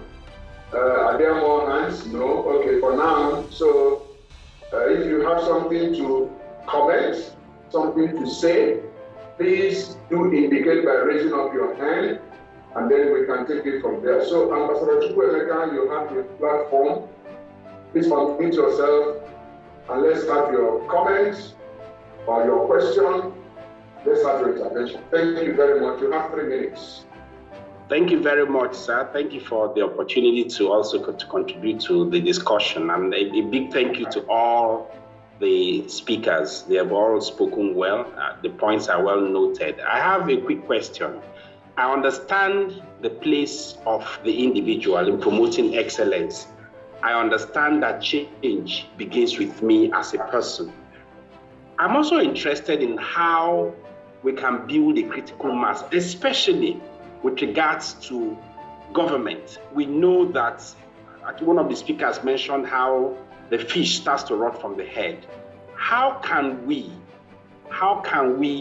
get a critical mass? How can we get the government to buy into this excellence thing we're talking about? Quick example, you are in traffic, serious traffic, you try your best to maintain your lane. Suddenly you see everybody taking off, leaving the traffic, driving on the pedestrian walk. This is a very popular thing when you're driving from Durumi to Apollo Legislative Quarters. You see people taking pedestrian walk, chasing pedestrians out of the road, and sometimes even police vehicles do that. And you begin to ask yourself, nothing happens to them, unfortunately. Nobody arrests anybody, even the police, like I said, themselves are involved in this.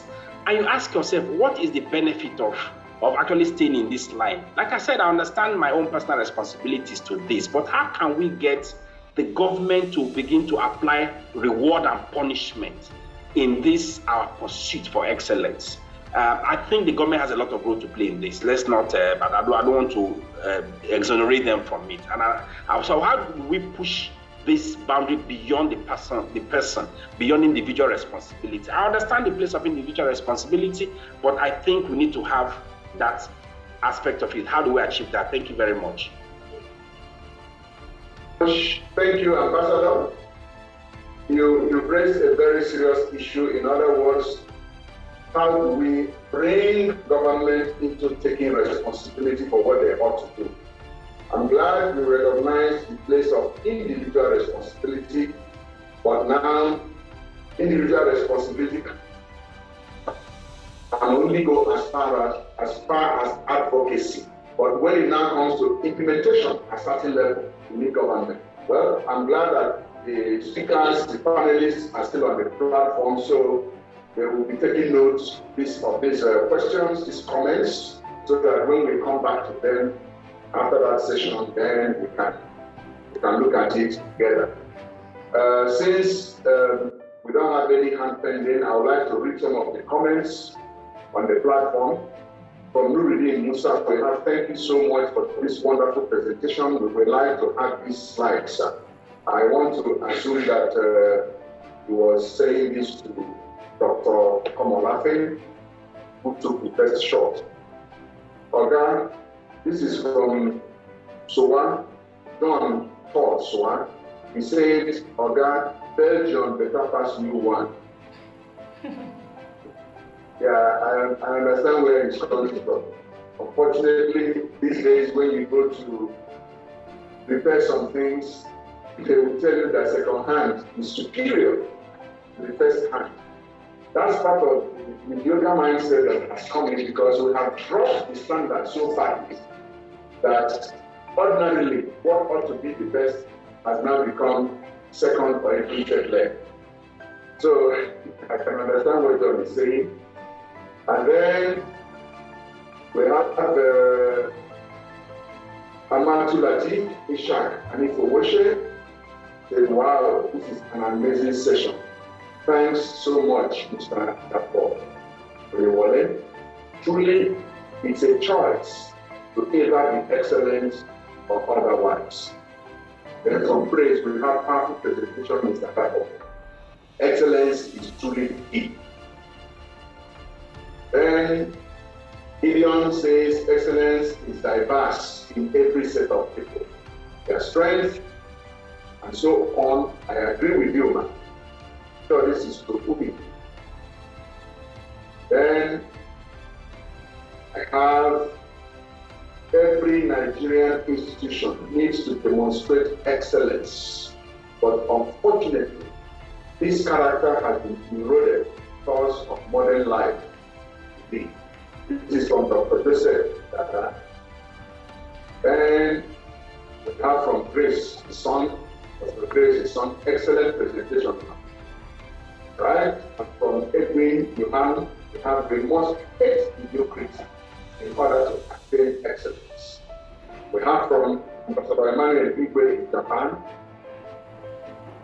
No, in Russia, excellence is going beyond benchmark in all our undertakings.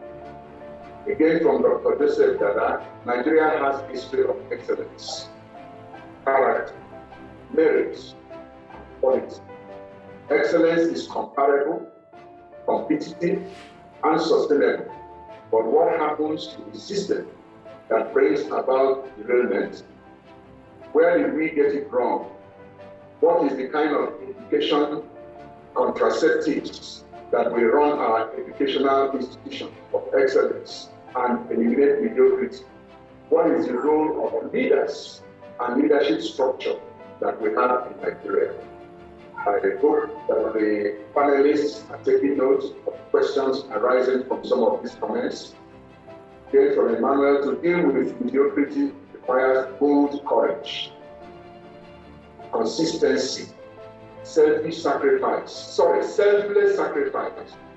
and that we should continue the learning process in all that we do. Then OJ says to Aisha, good one, Ms. Aisha Samuel, and Mr. Oyewole, a great job. Samuel, Dr. Sunday, there's a Sunday, that was nice, well done, Ms. Global Citizen, and Aisha. Okay? Today, Dr. Today says societies are run by a few, not by all. It takes one that has the interest of the nation to make the change. And from this education and practice network, okay, today's question. I think the question raised by Ambassador Kwemeka. This is the reason we need to put leaders with excellence. We need to put competence, not simpleness. Thank you very much. We have one more hand that is up, and perhaps thereafter we now go back to panelists for the final session. So, Ambassador Emmanuel Igwe, joining us from Russia, you have the platform. Let's hear your comment or your question. Yes, please. Thank you. Thank you, everyone. Thank you so much for this wonderful opportunity. Good evening to all. Quickly, I won't take much time. I just want to make some little contribution, because when we talk about mediocrity and excellency, we should start ourselves. So what I want to shift in now is that is when we talk about excellence, for one to make excellent, it requires good courage. I think I'll give an example. Like during the course of my study here in Russia, I used to believe that in the Western world, that most of the countries will let behind, so the behavior is so wonderful that even Africa are left behind. But when I came here, I realized that most of those things are just we may say that even most Africa behave most horrible than most of them. So I used to have this roommate of mine from India that always keep him go around drink. When he drink, come to the hostel and pace around the hostel. I've called him once in a while, advised him what to do. He insisted that his courage. I what the problem is, he has a family stress and that. Okay, I call his friends and I try to put this in order. But I see that it's not picking up the correction. I don't want such to continue because I'm a father and I think I have 2 boys as my children, and I will not want them to have such. I will not be happy to see my children to drink and misbehave in the future. So despite the guy was my roommate, very nice and very, very good guy, just like a friend to me. But I have this chance of, should I ignore the situation and allow him to waste his life just to maintain the friendship, or should I take another drastic step, thereby I become his enemy to say maybe enemy and but save his life, save from damaging his life. So I have to approach the school, and I read the formal report that look at what has been going on. This has not happened basically almost 5 times, and the last time it happened, he barely went to the river because of reason of somebody break his heart or something like that. So the school has taken it up from there and gave him a warning that if he strikes again, they will take a high-level decision on him. So I'm going to share the story to understand that since that report, he himself has changed. Why did he change? He changed because he knew that once he tries it again, and he will not, the school may send him out from the school. And what now result now is that he went ahead and called me to his friends and hosted that this guy is so bad, he reported me. And because of that, and most of the friends see me say, this guy is bad, how will you report your roommate to school? Because I see that those friends are not doing him good, and I'm raised in a home that we don't drink, I don't smoke, and I don't want such things to happen around me. And I can't come in the Western one, I will change, and I will like things that people are going to influence me. But I say it can't happen. So I'm just giving an example where I say, for you to make excellent in what you do, you have to take bold courage, even when you are the last person starting your line. And that is why most of our youth today, when they see to pay the price of excellence, it's not something that you are just discussed, and it requires you to make a sacrifice. It requires you to understand that even though it will cost you something, you have to lay it down for the future, for the benefit of what you may not get at any point. And that is just the point I want to make. And I have a question I want to raise ahead of that to the panelists. I want to make a question that I'm thinking that when we talk about dealing with perfection and excellence, and it doesn't go together mostly with humanity, it doesn't go together mostly with tolerance. Tolerance, when you have tolerance does not go similarly with excellence, because once you give tolerance in situation, you will not able to achieve the high level of perfection you may want to achieve. And that is why I want the panelists to deal with these 2 cases: perfection of excellence and tolerance. How do you go together? Please go together, and if it does not go together, how do you handle both so you don't get into trouble? Thank you. Thank you. We'll now begin to take the journey towards concluding this evening. I will call on the panelists to now respond to some of the comments and some of the questions. I'm being told that we have a hand up. Who is the person? John A02. Okay. John, you have the platform. Let's have your comment or your question for 3 minutes maximum, and then we can take it from there. Okay, thank you very much for granting me the space to ask a question. I have been following from the beginning of the program, and I'm actually attending as a guest of Mr. Japheth Gugu. Yeah, look, okay. It's been a very intense sort of presentation, very practical, and a lot of lessons to take. Against the backdrop that comments have been made here, like excellence is not a sprint, it's a marathon. There is a place for personal responsibility to excellence in the midst or in an ocean of people who don't bother about excellence. So I'm going to raise that question, which is very important. Now, my point is there a provision where this sort of learning could be sort of metamorphosized into forming part of the faculty of students' learning experience while in school. Through the period, even in my view, from the point of at secondary school level, if you can, primary school level, so that the culturation of the mindset towards excellence in abhorrence for mediocrity becomes part of the formation of the total person. I mean, we learn mathematics right from nursery school right through to the university and PhD, post-PhD. We learn mathematics, we learn all other subjects.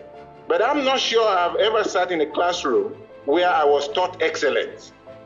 As important as a culture as it is, we don't have it in our school environment as a teaching experience, as a learning experience, not at the kindergarten, not primary, nursery, not primary, not in the university, and we're here. But this is so fundamental and at the core of our being as a people, especially in Nigeria. So I'm just saying to the panelists, is there a way that this sort of communication can go to find a way to find expression within our learning experience in education? Thank you. Thank you very much, John. Very relevant question. I'll leave the panelists to intervene, and then thereafter I will come in to share what we are doing beyond this. Thank you very much. So with the first three panelists, we have 3 minutes because of time to make their conclusions and answer the questions. You don't have to spend the 3 minutes if you don't need to, but it's given to you. So I will start. Usually we start in reverse order. So I will start with Ambassador Aisha Kasim Samuel for her concluding remarks with her comments and responses to the questions raised.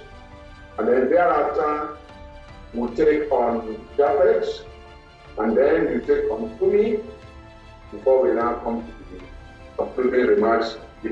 So, Aisha, you have the floor. Thank you. Okay, if she's not available, maybe she's having network challenge, then let's go to the next speaker.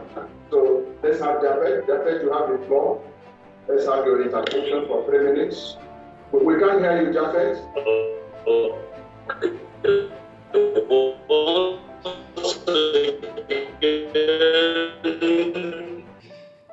Thank you for the opportunity. Our focus in this country should be on building strong institutions rather than individuals. Somebody talked about the role of government in ensuring excellence. When we have strong institutions, the police or whoever agency that is on the road will not recognize the personality of an individual that is passing.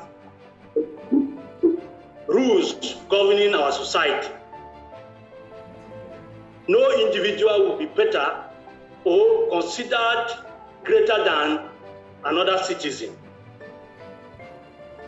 Our government officials do not observe road traffic, but elsewhere, you see even presidents, governors, they observe traffic. And it is because the institutions in charge of this in those countries are stronger than the individuals in those countries. So we must build our own institution here in Nigeria and make them stronger than the court of individuals that we have as leaders. Now, how do we inculcate excellence in our education system from primary to secondary, as my friend rightly suggested? It goes back to our curriculum. We have moral education, which in most cases is either in Islamic studies or Christian religious studies. Today, we also have civic education. The curriculum for this must include the ethos and practice of excellence. That should be actually kept in the brain of our pupils, our learners, right from primary school. It is not just for you to have a fantastic result. It is for you to have it in your head.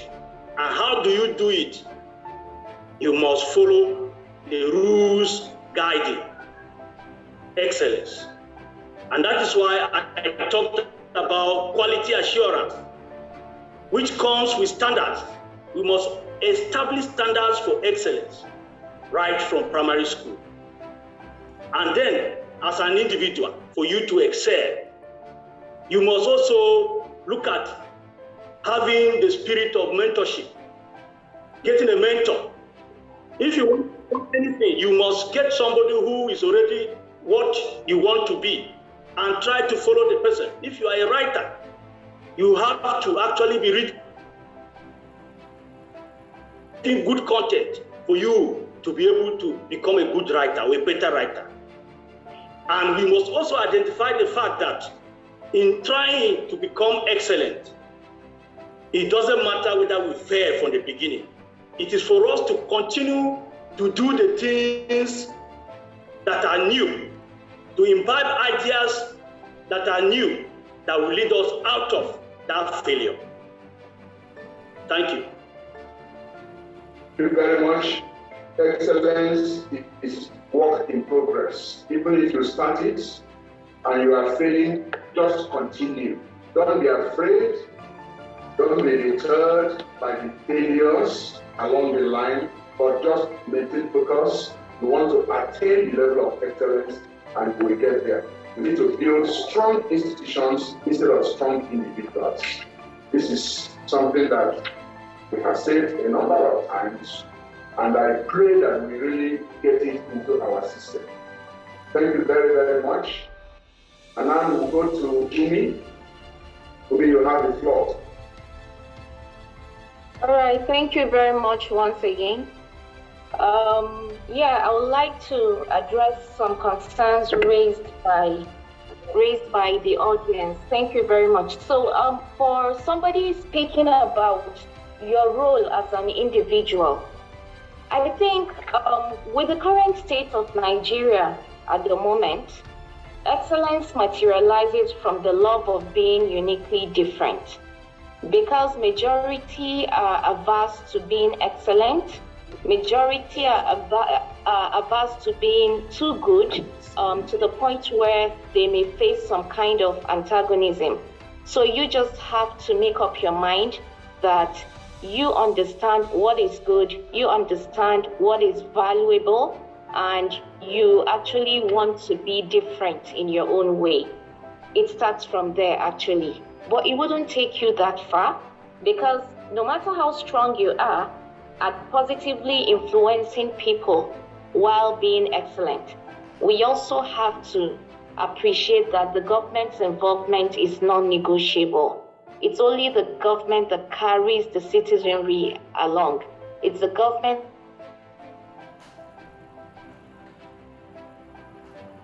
that has the platform and delivers in a particular way and to execute our functions in such a good manner. So if we have a strong government, we also have strong institutions as a result, then it means the standards of operations in our institutions outweigh the strength of just one individual. And I believe that will bring excellence if the government faces the right direction from the onset. Then I also remember hearing something about hating mediocrity. So as much as I don't subscribe to using the word hate, I want us to rather, we can't love mediocrity, we cannot as well adore it and accept it, but we need to understand mediocrity, we need to understand what opposes mediocrity, and let's try to influence excellence. So definitely there is going to be a trade-off. Mediocre people enjoy what they're doing, and they feel when you come to talk to them, you're not even a realist. You can't be in their shoes. You don't understand the compromises that make their lives go through. So in view of that, we have to, as excellent people, spread the word, understand excellence at first, understand mediocrity, appreciate in what circumstances both concepts do exist, and then try to, as much as possible, influence positive behavior, which is excellent. We as a country have got it wrong. We can't even say any different. Yes, we've got it wrong in Nigeria, and we took a lot for granted. And so for that, we need to really, really, advocate for strong institutions. This is what is, in fact, this brings us to an unavoidable matter of politics. Who are the leaders we're trying to elect into power? We just need to do justice to ourselves. At this point, every Nigerian should be prepared to face facts. We can't run away. We don't have enough time to bring in people that can spend 8 years being totally redundant. So we just have to face facts and believe that we need strong institutions, and it is the failure of our institutions that has actually indicated the wrongness of our approach. Okay. All right. I have. Okay. Yeah, please go. Are you done? Yes, I think I have concluded my point at this. Okay. Thank you very much. Thank you so much. Yeah. Thank you very much. You have advocated for strong government that will produce strong institutions. Somebody would also say that strong government should be complemented by strong civil society. Because sometimes strong government become too strong that they will not even want to respect institutions. So it's work in progress. And I pray that we get there. It looks like Aisha Samuel is back on the platform. She is. Aisha will now give you 2 minutes. 1 minute has been taken out because you were not there when you were called. So if you have come back to me, you have 2 minutes to round up. Then please unmute yourself and speak. Thank you so much for the opportunity once again. Sorry, I had a little network glitch, and I heard someone say that yes, individuals are to do their own part, but what are the governments also doing concerning the issue of excellence? And I think I read online 2 weeks ago in, I think, Ministry of Education or one of the ministries, the director was complaining that they were to write an exam, and some of the directors, that have spent so many years in this ministry couldn't even use the computer. They were given a computer and they couldn't use it. And these are the people that are at the forefront or at the helm of affairs in the nation. When Mrs. Umi was speaking, I said, she's just speaking my mind. 2023 is here. We have to decide and leave every form of sentiment, of religion, of tribe, of ethnicity, and choose credible leaders that will push the country forward. We are not looking for people that will give us excuses anymore, people that will say, I traveled to Sokoto and before I came back, I can't find my certificate anymore. We want people that will give us results. And it is a call to all of us to leave every form of sentiments, leave your religion, and go for people that are credible. We should choose people that are seasoned, that have a track record of integrity, people that have a track record of excellence, that can push the country forward. And if we have these people running the affairs of this country, who also have other people around them that will help them, that know the vision they have for the country and are also committed to pushing the nation forward. We will see that in our institutions, in the police station, they will say bail is free. But when you go there, bail is not free. And even when these people collect the money, nobody does anything. They just go away with it. Nobody does anything. And these same people, when they go outside the country, it's like there is this factory reset that happens and they just coordinate themselves. It is because we write these policies, we write these laws on paper, but we don't execute them. But when we have people that see that this thing is this thing, if this is what is written, this is what we go by. Even if it is my son, even if it is my brother that is involved in this thing, We leave the settlement aside. We see a lot of people that are caught, doing a lot of things, causing havoc in this country. But because they know somebody that is in power, they know someone in authority, they escape judgment. They escape judgment. So there is a lot of work that the leadership has to do. This government is already going. So it is now on us to choose the next leaders that we are expecting, the next leaders that we want, the next leaders of excellence that will push Nigeria forward. It is now on us to do that. So this is me saying, please get your PVCs. Don't just get your PVCs, come out and vote credibly. Vote credible people that will help us. Vote people that are going to push Nigeria forward and not somebody that is your tribal person or someone that is from your own religion. Thank you so much. Thank you very much. We will now come to the lead speaker. The lead speaker has 5 minutes to conclude his thoughts and his presentation. But before then, I would like to remind Aisha that it's not always easy to vote the person that you like because there are many intervening factors that sometimes make it very difficult. And that's where we must continue to work very hard to overcome in our mindset the challenge of rising needs, the challenge of method, challenge of purpose, challenge of needs instantaneously, and to look forward to building something that will be enduring over a period of time, because the temptations sometimes can be very difficult. It is this same thing that made people to collect all manner of currencies during the very interesting primaries of PDP, of APC, of all the other parties. Right before our eyes, we saw the bazaar of dollars and pounds sterling. And these are Nigerians. But one thing that is very clear, that this is a journey that we have set out to do. And I keep challenging everybody. It's a critical mass. It's a critical mass that we need. And that critical mass should be able to intervene, show that things can be done differently, and then the rest is good. Thank you very much, Mr. Raporiole. You now have the floor to conclude your thoughts, your presentations, and thereafter we take the highlights that are presented by the program of Thank you.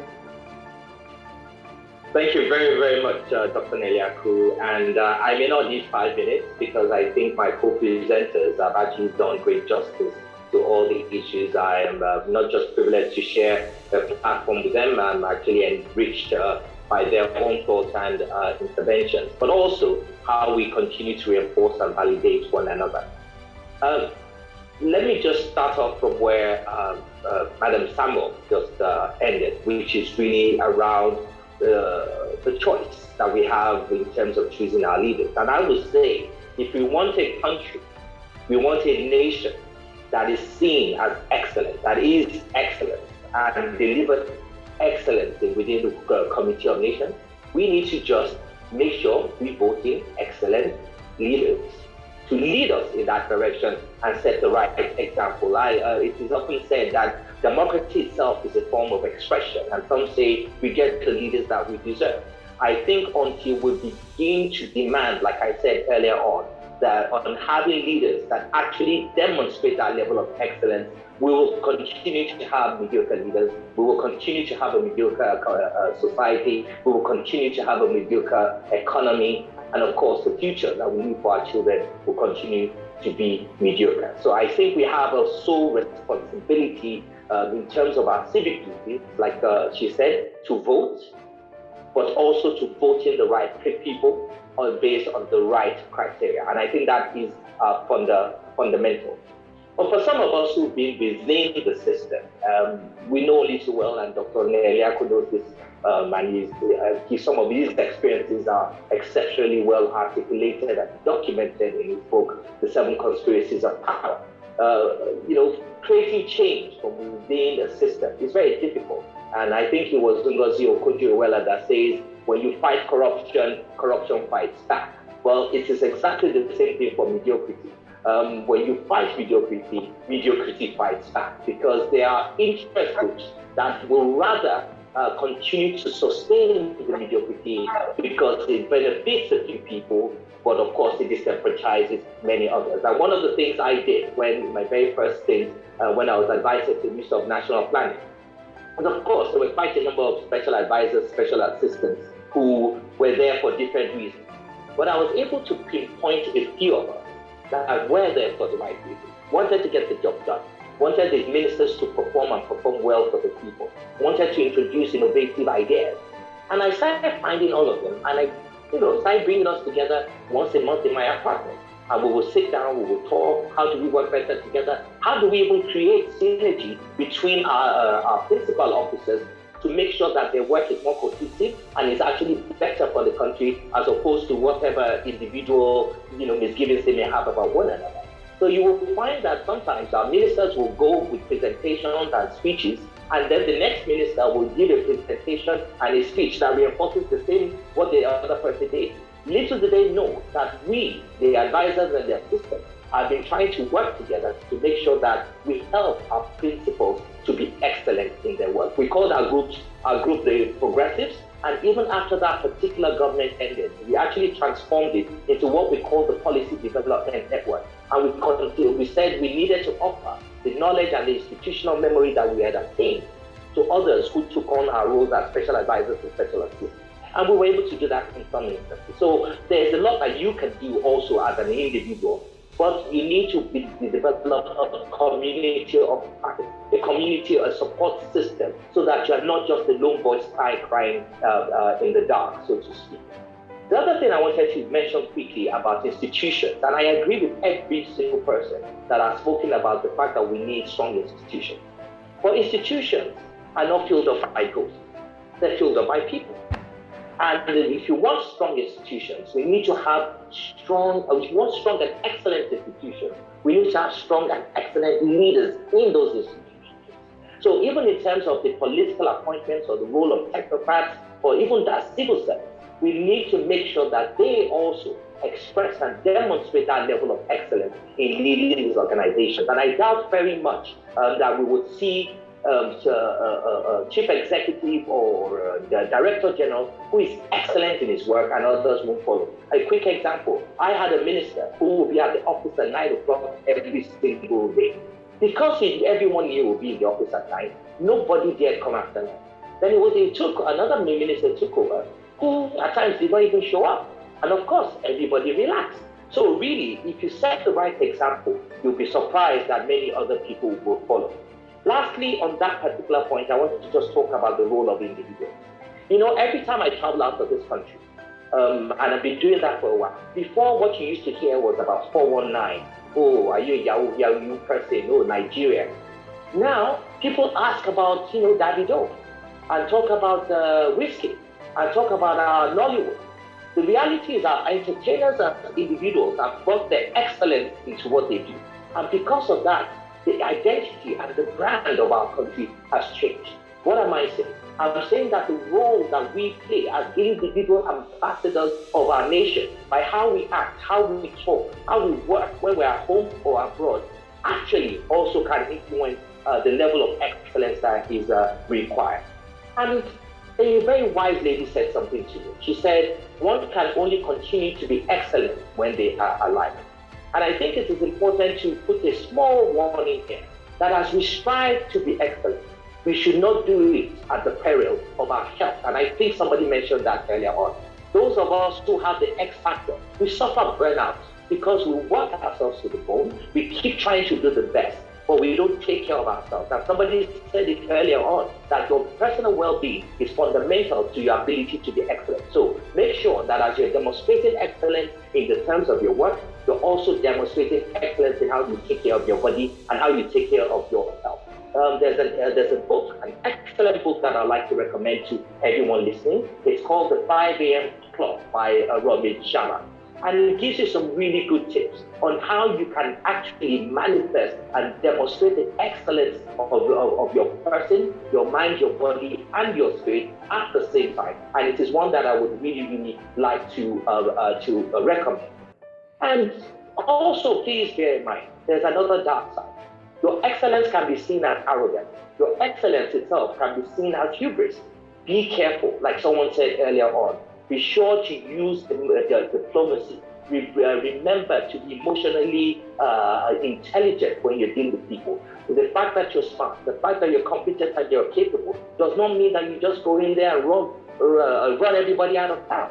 You need to be mindful about how people feel. And part of being an excellent leader is to be conscious about how you make people feel. I think it was I can't remember the author now, that said one thing that people will always remember is how you make them feel. And some of the most remarkable leaders in this world, they will tell you that when you're with them, you actually feel, you don't feel the excellence, you feel excellence yourself. And you need to be able to bring that out of people. The last point I'm going to leave us with is to just say, as the Bible advises us, it says, find you a man or a woman who is diligent in their work, and they will stand before kings. And it reminds me of the story of Joseph. Joseph was a prisoner, and in many countries, prisoners and prime ministers or kings, they do not meet. They're not even in the same vicinity. But because Joseph was such an excellent dream interpreter, even in jail, he was demonstrating excellence. That excellence of interpreting dreams so excellently well brought him before the king, and that is what made him become the prime minister.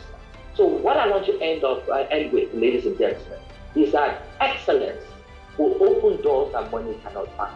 Excellence will take you to heights that lobbying cannot take you to. So if you really want to touch the pinnacle of your career, if you really want to transform your society, if you really want to transform your country, if you really want to transform yourself, you have to start with individual excellence in every facet of your life. And if you're able to do that, by God's grace, it will of course affect the rest of your society and help to lift others up, just even you, as you yourself rise to the very top. And when we say the very top, not the top of leadership, not just the top of rulership, but the top of service, being able to serve others with excellence. And on this note, I'd like to just say a very, very big thank you for the opportunity to share my thoughts and my reflections with everybody. And thank you so much for listening. It's been a great honor and a distinct pleasure. Thank you so much. Thank you very, very much. Thank you. Thank you. Thank you. It has been a wonderful evening. Before I conclude, I would like to respond to two other comments or questions. One was from Ambassador Chukwuemeka. How do we build the critical mass? How do we get government to buy into this journey to excellence? And then it's John from Macaulay. Excellence is not a sprint. Is there a provision for this to be part of the faculty of learning so that excellence becomes part of what is to be learned in schools? I will say yes to both questions. When we set up the Nigerian Prize for Leadership, we identified very critically that people must join forces and do things differently. And that's why we began to raise young people, to train them in leadership, and we call it raising a credible successor generation of leaders. And we take them in. But we didn't stop at that because we realized very clearly that it is not a lone race. It has to be through collaboration, coalition, and so on. So we went to government to seek partnership. And we are delighted that a number of government organizations are partnering with us in this process, both those in media and those in policy. They have been very, very helpful to us. But beyond that, we also discovered that government and NPL alone will not be able to get it there at all. So we brought in other organizations That's how you find organizations like Trade Union Congress, a number of them, and so on, working with us, Academy of Science, Nigerian Historical Society, I mentioned them earlier, NTA, AD4, TV, radio, and so on and so forth. Now, but we discovered that even at this is not enough. So we began to identify with other matters that are going on. And I'm delighted to inform you that the Nigerian Institute of Public Relations, arising from some of these things, decided to partner with the NPL and 58 other organizations to convene a citizens' summit for national integration, peace, and security. And we are bringing in everybody together because we believe that the citizens have a critical role to play. We are taking on all manner of issues, part of which we have discussed on this platform. But we are now having it as a well-coordinated or a higher coordinated or a highly coordinated platform. And we have gotten the support of government. Various government agencies are working with us, National Regulation Agency, again, the Nigerian Television Authority, the Abuja Broadcasting Corporation, AIT, and so on and so forth. And the reason is that, for once, citizens are taking responsibility, and government is also showing cooperation to citizen responsibility. So the missing thing in all this is that a people will have to lead the process, and government will respond. That's what we have observed. When we came up with this, we were not sure what was going to happen, but as we began to go to government agencies, we went to National Regulation Agency, they bought into it. We went to the Office of Secretary to Government of the Federation, they bought into it. And a number of other positions that we can't even imagine. And they are collaborating with us to do this for the nation. So there will always be that solidarity. Finally, NPL is designing a program with the NIPR arising from the Citizens Summit. Part of it will be implemented at the secondary schools, primary schools, tertiary institutions. We have to go back. And our template is what happened in Malaysia and Singapore, when they had to go down to rebuild from down to up.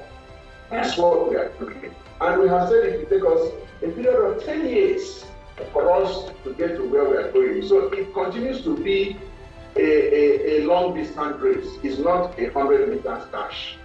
But culture is very critical. And so long as we get this understanding and we begin to play the part that we can at every point in time, I can assure you that if you approach government properly, government will listen and government will want to work with us. One thing that we must know is that government essentially is run by people who are products of society. And government will want to be sure of the genuineness of what you are doing, and then they will cooperate. And that is what we have experienced so far. And I believe that with this, we are setting in motion a process that will redefine what we are doing. And on that note, I would like to thank all of you and then invite the program officer of APL to now give us the highlights for today's session, and then we call it a day. Thank you very much, Prince, program officer of APL. You have the call. Thank you so much, Dr. Yaku. Thank you to all the speakers and our audience for your kind attention. Thank you so much, Dr. Yaku, your kind attention. Thank you so much. The highlights and conclusion from the second edition. Kind attention. Now the highlight.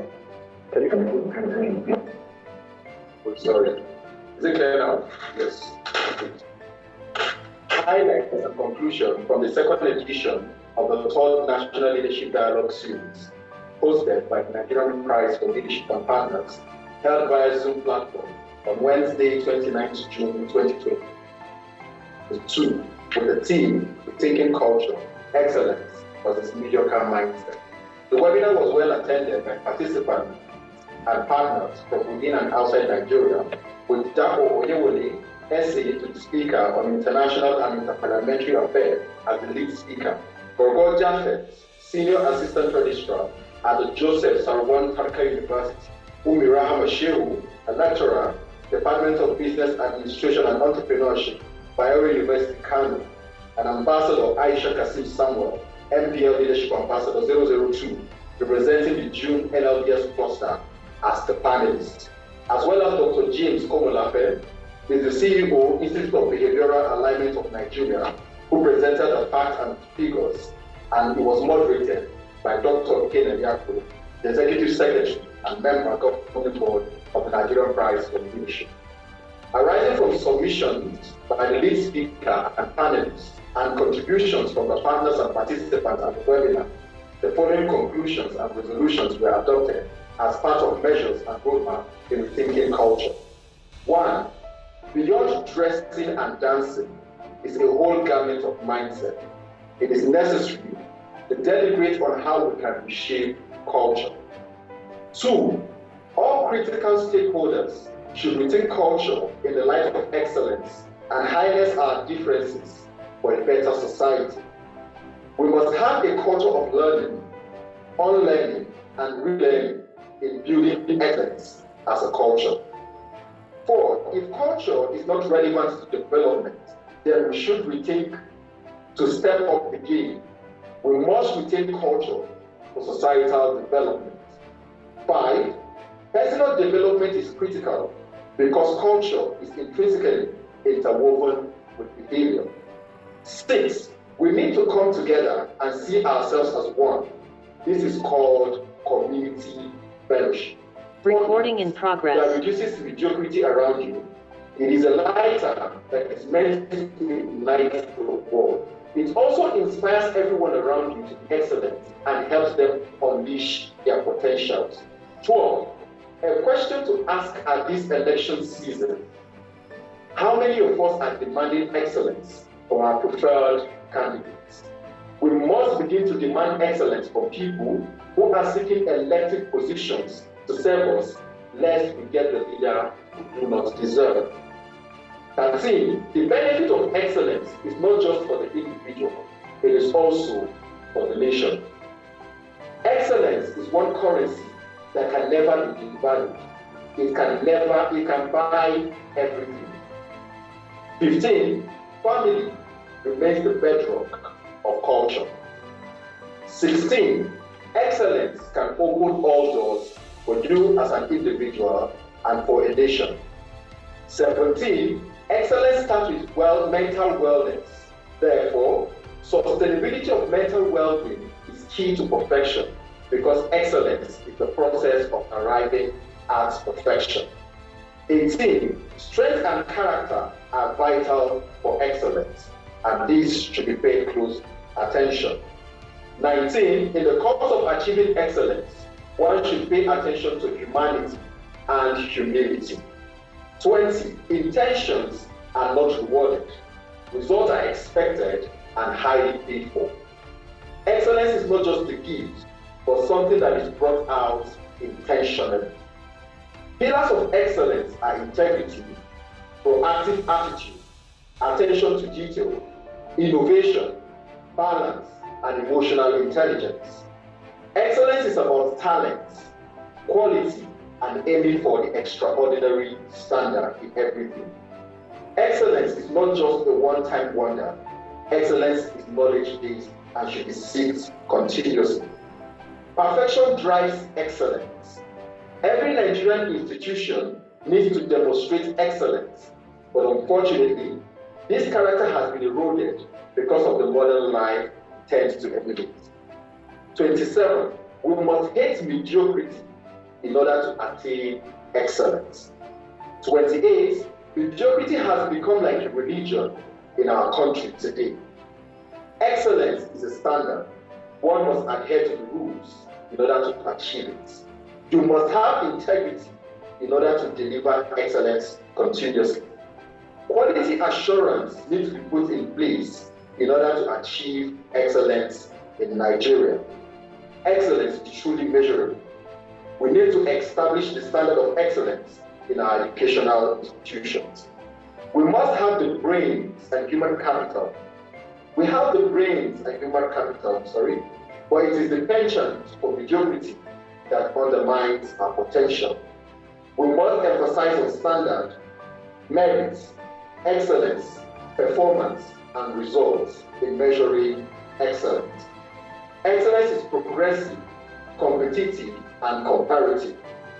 Our environment influences our character and how we behave. The journey to excellence must reflect global standard. You must pay the price to attain global excellence. Personal development is a prerequisite for excellence. Therefore, we need to explore every opportunity that we have to maintain excellence and not settle for less. Our society today is modeled on with a culture of mediocrity because primary institutions have failed to perform the role of collective responsibility of making things work to favor the leadership and society values at large. Excellence is a product of choice. So to deal with mediocrity, it requires boldness, courage, consistency, selfless sacrifice, and continuous learning. Remember, excellence is not an end in itself. Excellence will take you to heights money can never take you. This is duly signed by the Executive Secretary of the Nigerian Prize for Leadership. Thank you for your time. We'll see you again at the next edition. Thank you very much. It has been a very rewarding evening, and I am delighted that we have come this far today. We will meet again on the 29th of July in the next 1 month to look at another aspect of rethinking culture. And we welcome all of you. Please make out time to be with us. I would like to thank all the technical team that have been with us at the studio, ATA, ASO Broadcasting, AD4TV, the Program Officer of NPL, Mediocre, Ambassador Oli, Ambassador John, and other people who are the back office, and so on and so forth, who have been here with us this evening. We thank you all so much. Please continue to pray for the Federal Republic of Nigeria. God is interested in this country, and He's looking up to us to cooperate with Him to ensure that we achieve the best. The future of Nigeria is in the hands of the young people, and we must give them space. We must give them room to come in and help to chart the course. However, there must be a collaboration between the elderly and the young people. I am not of the class that will say every elder should go home. No, we need the experience and the network of the elders to collaborate with the energy, vitality, creativity, and innovation of the young people so that we can build a nation where everyone is proud.